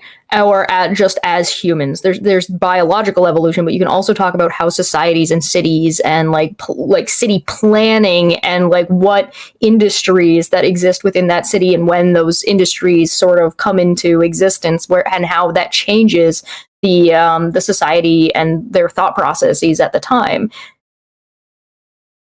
All right, we're gonna hit play and see what else vocab has for us. I still don't believe is his real name. How can you condemn? You can't on an evolutionary basis. You know what? Technically true. On the basis of evolution, I can't condemn a goddamn thing. You're actually right about that. You can condemn creationism. It's almost like I have a moral philosophy that doesn't actually depend directly on the fact of evolution being true. Weird. It's But like in it's a Genesis chapter 1, biological verse thing. 27, we have this: God created man in his own image, and the image of God he created him. And just in case somebody wants to get it twisted, when it says man, it means humankind, and it spells it out right there: male. Yes, that's true. The words being translated there don't mean specifically like, man as in the gender. They mean humans. It's just that that word man in English used to actually just mean human, and there was wereman and withman for man and woman, and then as a result Are you of telling me that words are polysemous and change over time? yeah, in fact, yeah. Also, the word werewolf actually specifically means a male wolf. It doesn't actually mean a human wolf, which means that officially, according to the etymology, female werewolves can't be a thing. And female, he created them. Even that statement's controversial now because it says, Oh my god, nope. Nope, we're going to skip ahead a little bit because I'm not going to wait for this guy to just go do random transphobic shit for just no reason. Hey, my guy, talking about whether or not the Bible endorses slavery is not a great time to just show your transphobic colors. Just putting it out there. You could keep that separate. That's contextually questionable. Yep. So, hey, to all my viewers who are trans, whom I know exist, sorry about that. I hope skipping over it is good enough. I don't know what to tell you. When you're covering young Earth creationists, yeah, happy Pride Month. When you're covering young Earth creationists, you're gonna get a lot of transphobes. Yep. will require a reckoning for the life of man. Whoever sheds the blood of man, on man shall his blood be shed. Here's the reason: for God made man in his own image. Cool. Do you think at some point this guy is going to actually put up on screen any of the laws from the Torah about slavery? No? Okay. So murder is wrong because God made man in his own image. And that includes slavery? All types Murder of is slavery. wrong by definition. Yeah, look, here's the thing. Okay, well, actually, that's another thing, right? If murder is always wrong as a result of the Imago Dei, then you also still have a problem because the Bible has commands for the Israelites entering Canaan to go do a whole lot of murdering. So, I mean, it might be the case that this is your general moral principle and it's based on the Imago Dei. Okay, maybe. But the Bible is full of exceptions to this. And you're going to have to deal with them if you want to take the Bible seriously. Not merely murder itself. And remember, in the New Testament ethic, we have attitudes and words more closely tied in an explicit way. Hey, here's a fun thing about the New Testament. The New Testament also says things about whether you're a slave or you have slaves and how to treat your master or your slaves. And none of the things in the New Testament say you're actually obliged to manumit your slaves. Guys, did you know that words say things in books and they're explicit sometimes? Yeah. I didn't know that. That's news to me. Yep. In fact, even what might arguably be the easiest book in the New Testament to argue as an anti-slavery book is maybe Philemon. But even then, at no point in the entire book of Philemon, when I say entire book of Philemon, it's more than a page long, but Even then, And the entire 270 words of Philemon. right, exactly. Even then, like, at no point is there any kind of any statement that could be taken as just a blanket condemnation of slavery in general. It's saying like, hey, this guy is really cool, so you should probably forgive him for being a runaway slave from you.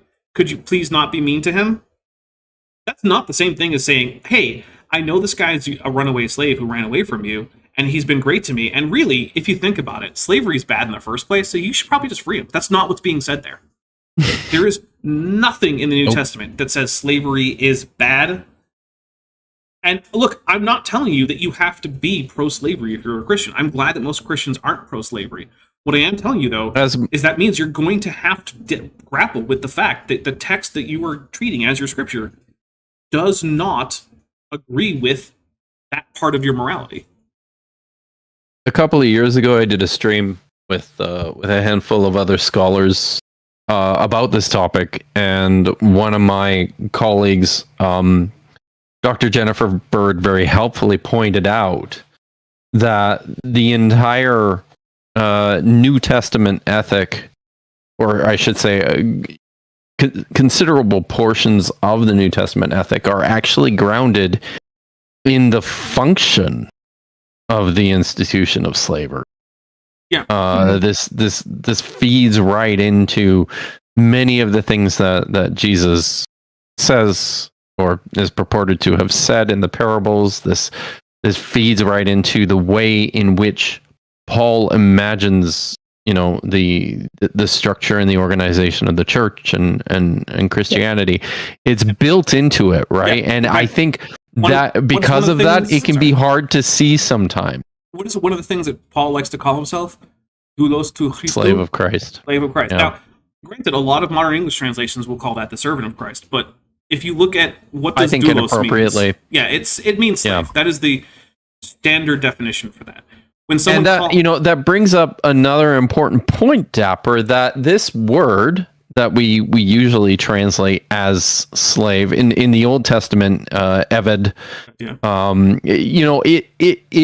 it is pretty malleable. It's got a broad semantic range, but I also think this should key us in on how much closer the idea that we have as servanthood actually is to concepts of slavery. It's messy, but it's also a world in which people didn't divide their realities into these same categories as we would. The important thing is we don't have the same conceptual categories about society as the people who wrote the Bible. And it's not just restricted to servants versus slaves. It's all sorts of things, right? Our categories surrounding sexuality are almost entirely different. Our categories surrounding like social demographics are almost entirely different. For instance, many places today have ideas about like racial demographics. That's not really a thing that was conceptualized until the modern period by anyone. It's true what's been said, that the past is like a foreign country, right? Even if it's your own past. Yeah. So, all right, I'm going to hit play and we're going to get some more in. We are coming to the point where we're going to wrap it up though.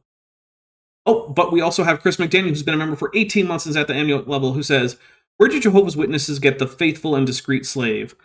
I know it's from one of the epistles, but I don't actually remember where it is. Sorry about that. I don't actually know that off the top of my head. Yeah, sorry. I do know that, however, that they've changed exactly who the faithful and discreet slave is supposed to be several times. Originally, it was supposed to be the entire body of Christians. Then it was more specifically the entire body of witnesses. Then it was just the governing body. And more recently, it's become just the top level of the governing body are the faithful and discreet slave. So it's like subsequently over the decades become a narrower and narrower group of people until the point where now it's just the what the top level people are called, because I don't normally think about Jehovah's Witnesses this much. But it's basically just the top of the governing body. It's not even like everyone at Bethel anymore. Although, didn't they recently sell their Bethel property? Isn't that a thing that happened? Since they're currently still paying their like 50 grand per day penalty for failing to turn over yeah, child predator they're information to the government. financially struggling. Well, they're struggling specifically because every single day they owe the federal government tens of thousands of dollars for failure to turn over the information they have about child predators in their own ranks. They could just do that. Yeah, anytime. Yeah, There's literally nothing stopping them. Yep. Well, except that they know that it would be a pretty bad PR move. Except that they want to defend child predators. Yeah, they realize how big a problem it is, and they don't want to have to deal with it. But they don't want to do anything about it. They would rather just enable it and allow it to continue. Shove it under the rug. Don't worry about it. That murder is directly related to those thoughts and intents of the heart. And so this is important. So you see the basis of human dignity is right there. And it's not just slavery not being wrong that you can't get with an evolutionary and non-Christian worldview. The basis of human dignity that I was just ignoring with all my trans stuff. Yeah, weird, isn't it? Weird. Weird. Yeah. Certainly, we'd think that murder is even probably worse than slavery, if we're going to go that way. And so evolution... All sins are equal under God. Shut up. Understand, everybody, because when someone asks you, we do need to ask them questions. Why do you think this is wrong in the first place? What's your basis? And watch the answers if you want to. Okay, but what if my answer... No, who are you? Who are you? Who are you that you get to define by biblical standards what sins are better than others? That's God's job to sort out after people are dead, and all sins are equal under God. So you don't get to say anything. You need to shut up forever. But also, false prophet, get him out of here. Ding, ding, ding, ringing the bell. What if my answer is, I actually agree with you that it's because of the Imago Dei, and for that reason, I object to the slavery that is endorsed later on in the Old Testament. What if that's my answer? What are you going to do then? Because honestly... He's going to pretend that you didn't answer that, and he's going to cherry pick the worst answer he's ever gotten from somebody in the shower, allegedly. Well, yeah. Because that's one of the things. Like, when I have a debate, especially on creationism, or even just a discussion on creationism, right? There are a lot of things that I just don't want to have a discussion about because I don't think they're very important, but that I know that creationists want to have a discussion about because it's better for them to derail the conversation into things like, well, you don't have a great explanation for the origin of life or whatever, right? So I usually just spot, you know what? I am willing, for the sake of this conversation, to just say God miraculously created the first life on Earth, and it was a complete miracle. There is no naturalistic explanation for it. There is a God. He actually exists. He cares about what we do with our persons, what we do with our genitals, whatever. That is a thing. I am perfectly happy to stipulate all of that. And I think for this kind of discussion, I would be similarly willing to stipulate that, yep, the Imago Dei, totally real. God created humans in whatever fashion he did that, whether it be through evolution or not. And the Imago Dei is the reason why we should be against murder or slavery or anything. Okay, great, cool. Now let's talk about the fact that the Bible absolutely endorses this thing that you think according to the Bible is bad. Let's talk about that. Because really, all of this is just trying to not have the conversation, right? They haven't shown the part in the Bible that says slavery bad, okay. Well, yeah. And the thing is, whenever someone is trying to have the conversation by avoiding the conversation in the first place, it's a really good sign that they are not confident that they're right, and that they might actually know that they're not, but they don't want to admit it. Because if you're actually confident that you're right, you're just going to have the conversation, right? Like, there's a reason why, when I've had my debates on whether or not birds are dinosaurs, the people who are debating against me almost never actually talk about the things that are related to whether or not that's true. They talk about how much Charles Darwin hated birds, or they'll talk about, like, well, how do you know that, abusing children is bad? And it's just like, dude, what are you talking about? In fact, I had one person who just went on about how, like, maybe plesiosaurs are seals, and I was like, dude, what is happening right now? Why aren't you having this conversation that you came here to have? Chesh goes on about Manya going out of frame, and then she goes out of frame herself. I'm not saying anything. But yeah, we'll get a little bit more from this guy, and then we're going to start wrapping things up because we are coming up on that 2-hour mark. This false prophet guy? Call them answers. Now, this is carried over into the New Testament, Acts chapter 17. And this is significant because in Acts 17, you have the Apostle Paul speaking at the Areopagus. This is before Greek philosophers. And Here he goes through this. I'm not going to read every. Oh wait, Crow, the back hips don't lie. Yeah, we had a creation who consistently started talking about the back hips as if they were front hips, because that's how organisms work. So Crow, the back hips don't lie, who's been around for 2 months, is at the tetrapod level, says AIG. Oh, I don't know what language we're going for. AIG Sugnu Nasaki Ming Get? I'm not even sure. I'm going to Google Translate. Yeah, tell me what language it auto populates. I'm going to see if I can figure it out. We'll take a drink. Yeah.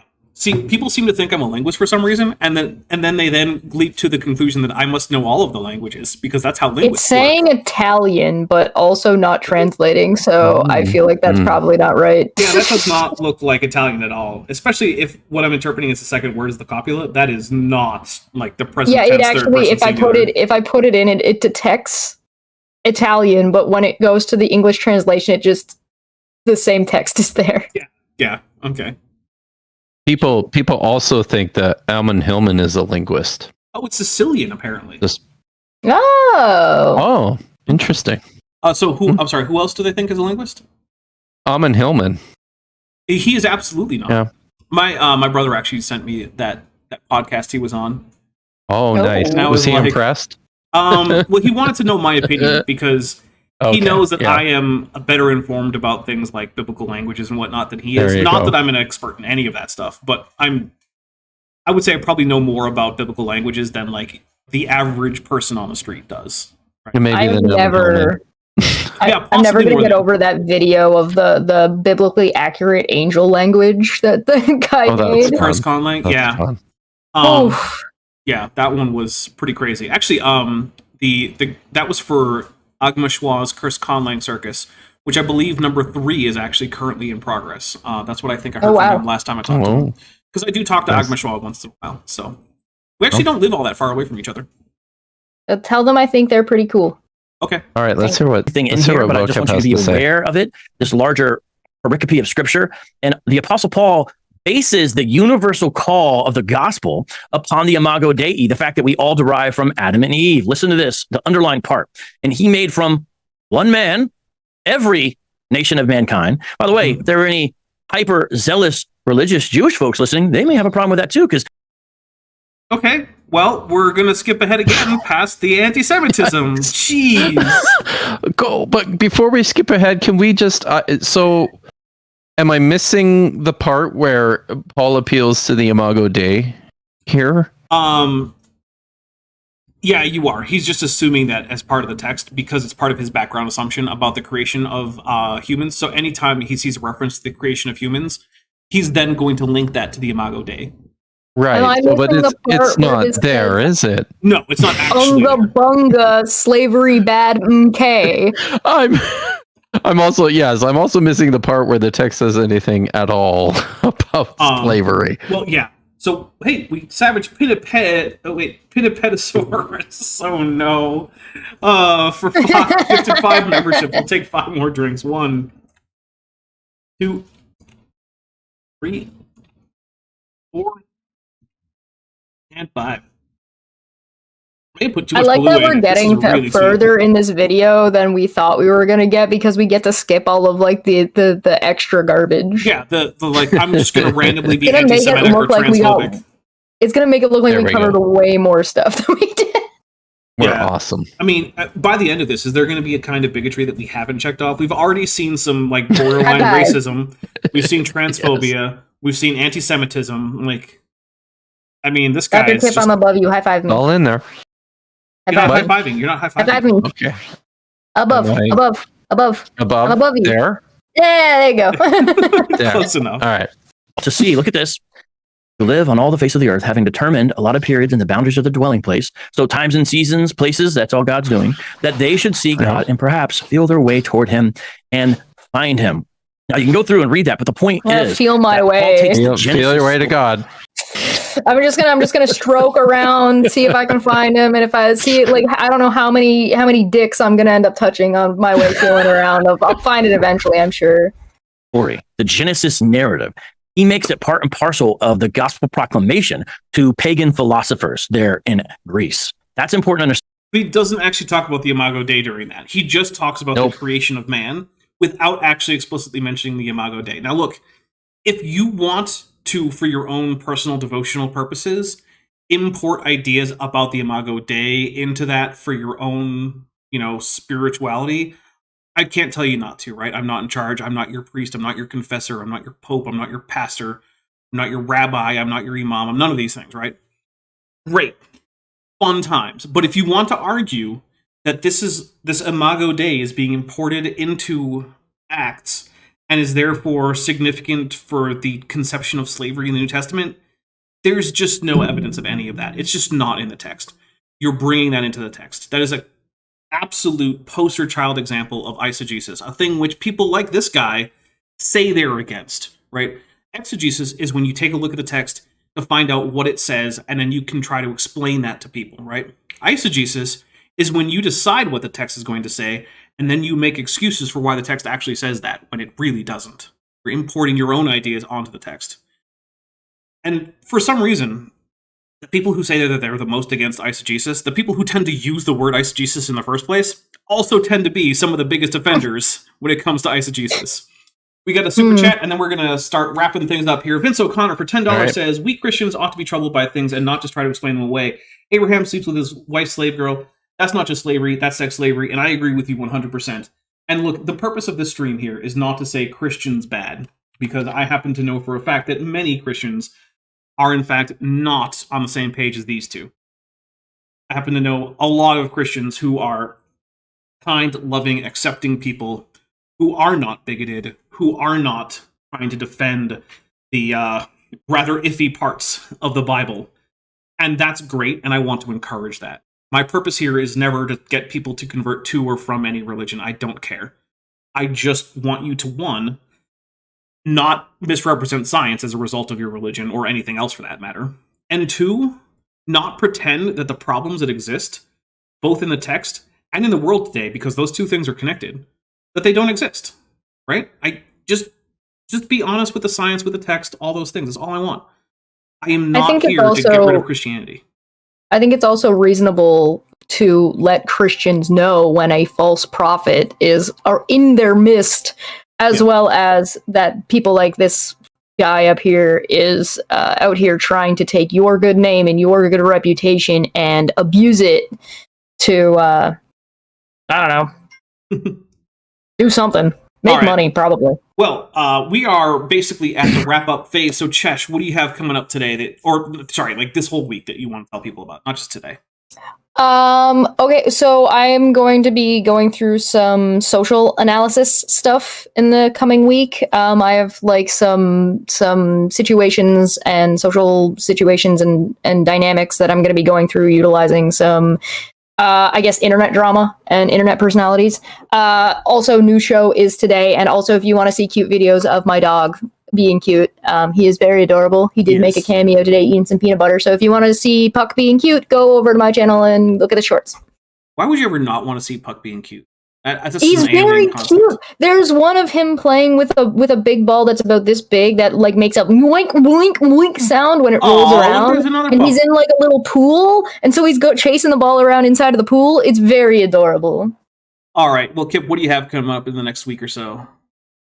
I'm excited because on Wednesday I'm doing a live stream with my friend Zach Miller over at What Your Pastor Didn't Tell You.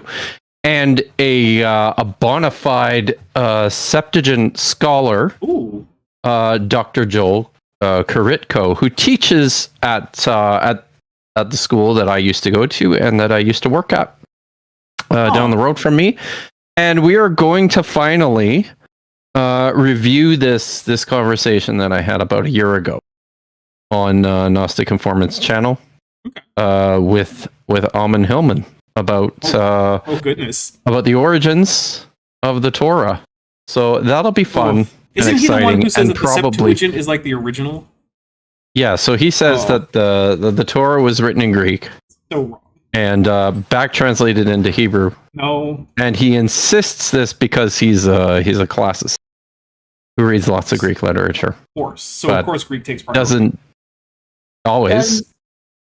Is he the type of classist for literature that's like they were just really good roommates, or No, not classist. Classicist. Classicist. There's an I extra. stand by my question. Fair enough. By the way, Sealoof says that their cat says hi. So hi, Sealoof's cat. Sorry, go ahead. What else you got coming up?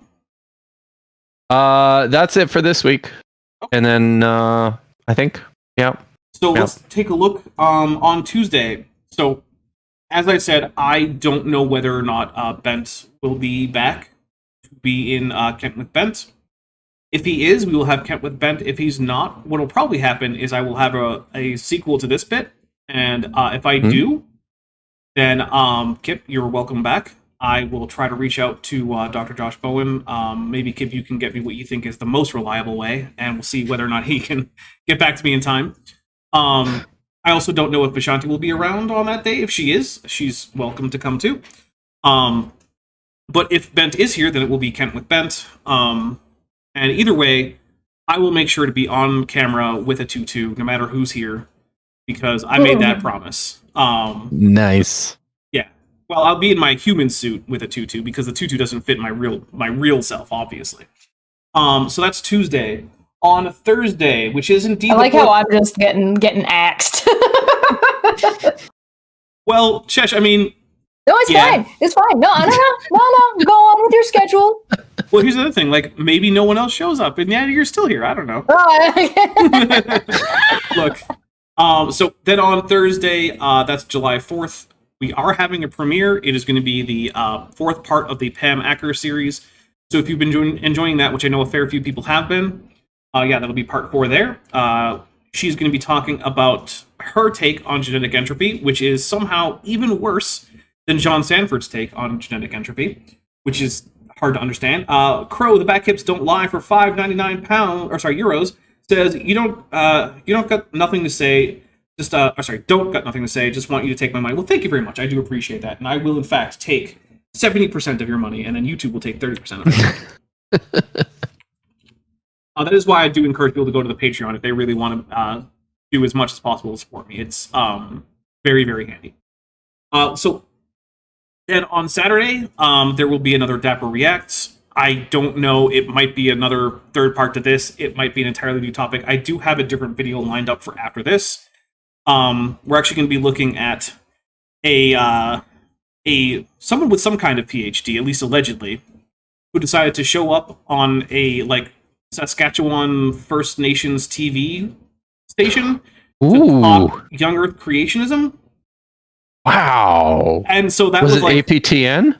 I don't honestly. No, it wasn't, because I do remember that there wasn't initials, but it wasn't those. I think it was 2 T's or something. I found a video of Logan Paul interviewing Trump that I'm going to be looking at later. Goodness. Wow. Sounds kind of like a nightmare, but okay. Cursed. So yeah, that's the next thing that I want to go over for Dapper Reacts is some guy on like I said, I think it's a Cree TV station that also uploads their videos to YouTube, from what I can tell, and he's going to talk about young Earth creationism and the flood, and it's really weird, like a weirdly niche kind of thing that I found, and I was like, no, I have to talk about this. And to be fair, this is punching down, right? This video has 500 views and it's 2 years old, and the channel itself has 3,000 subscribers. But here's the other thing, right? I don't appreciate people spreading dangerous lies about science. So I don't feel like it is possible to actually punch down in that context. I think it's always appropriate to punch people who are, figuratively, who are spreading scientific misinformation. Because you know what? Hey, the First Nations of Saskatchewan also don't deserve to be misled about science. True. So there you go. All right. With that brings us to about a week from now. So I will say thank you so much, everybody. Please be sure to like the video, share this video out. Go check out both Kip and Chesh's channel. They're linked in the description on the first line. And I hope to see all of you on Tuesday. Bye, everybody.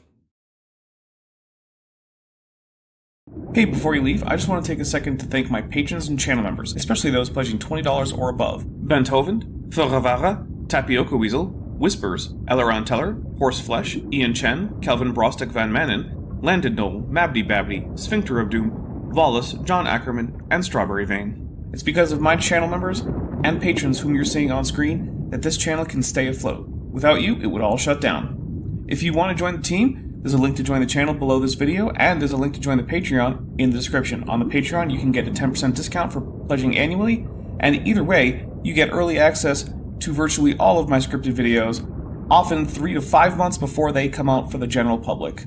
Thanks for watching.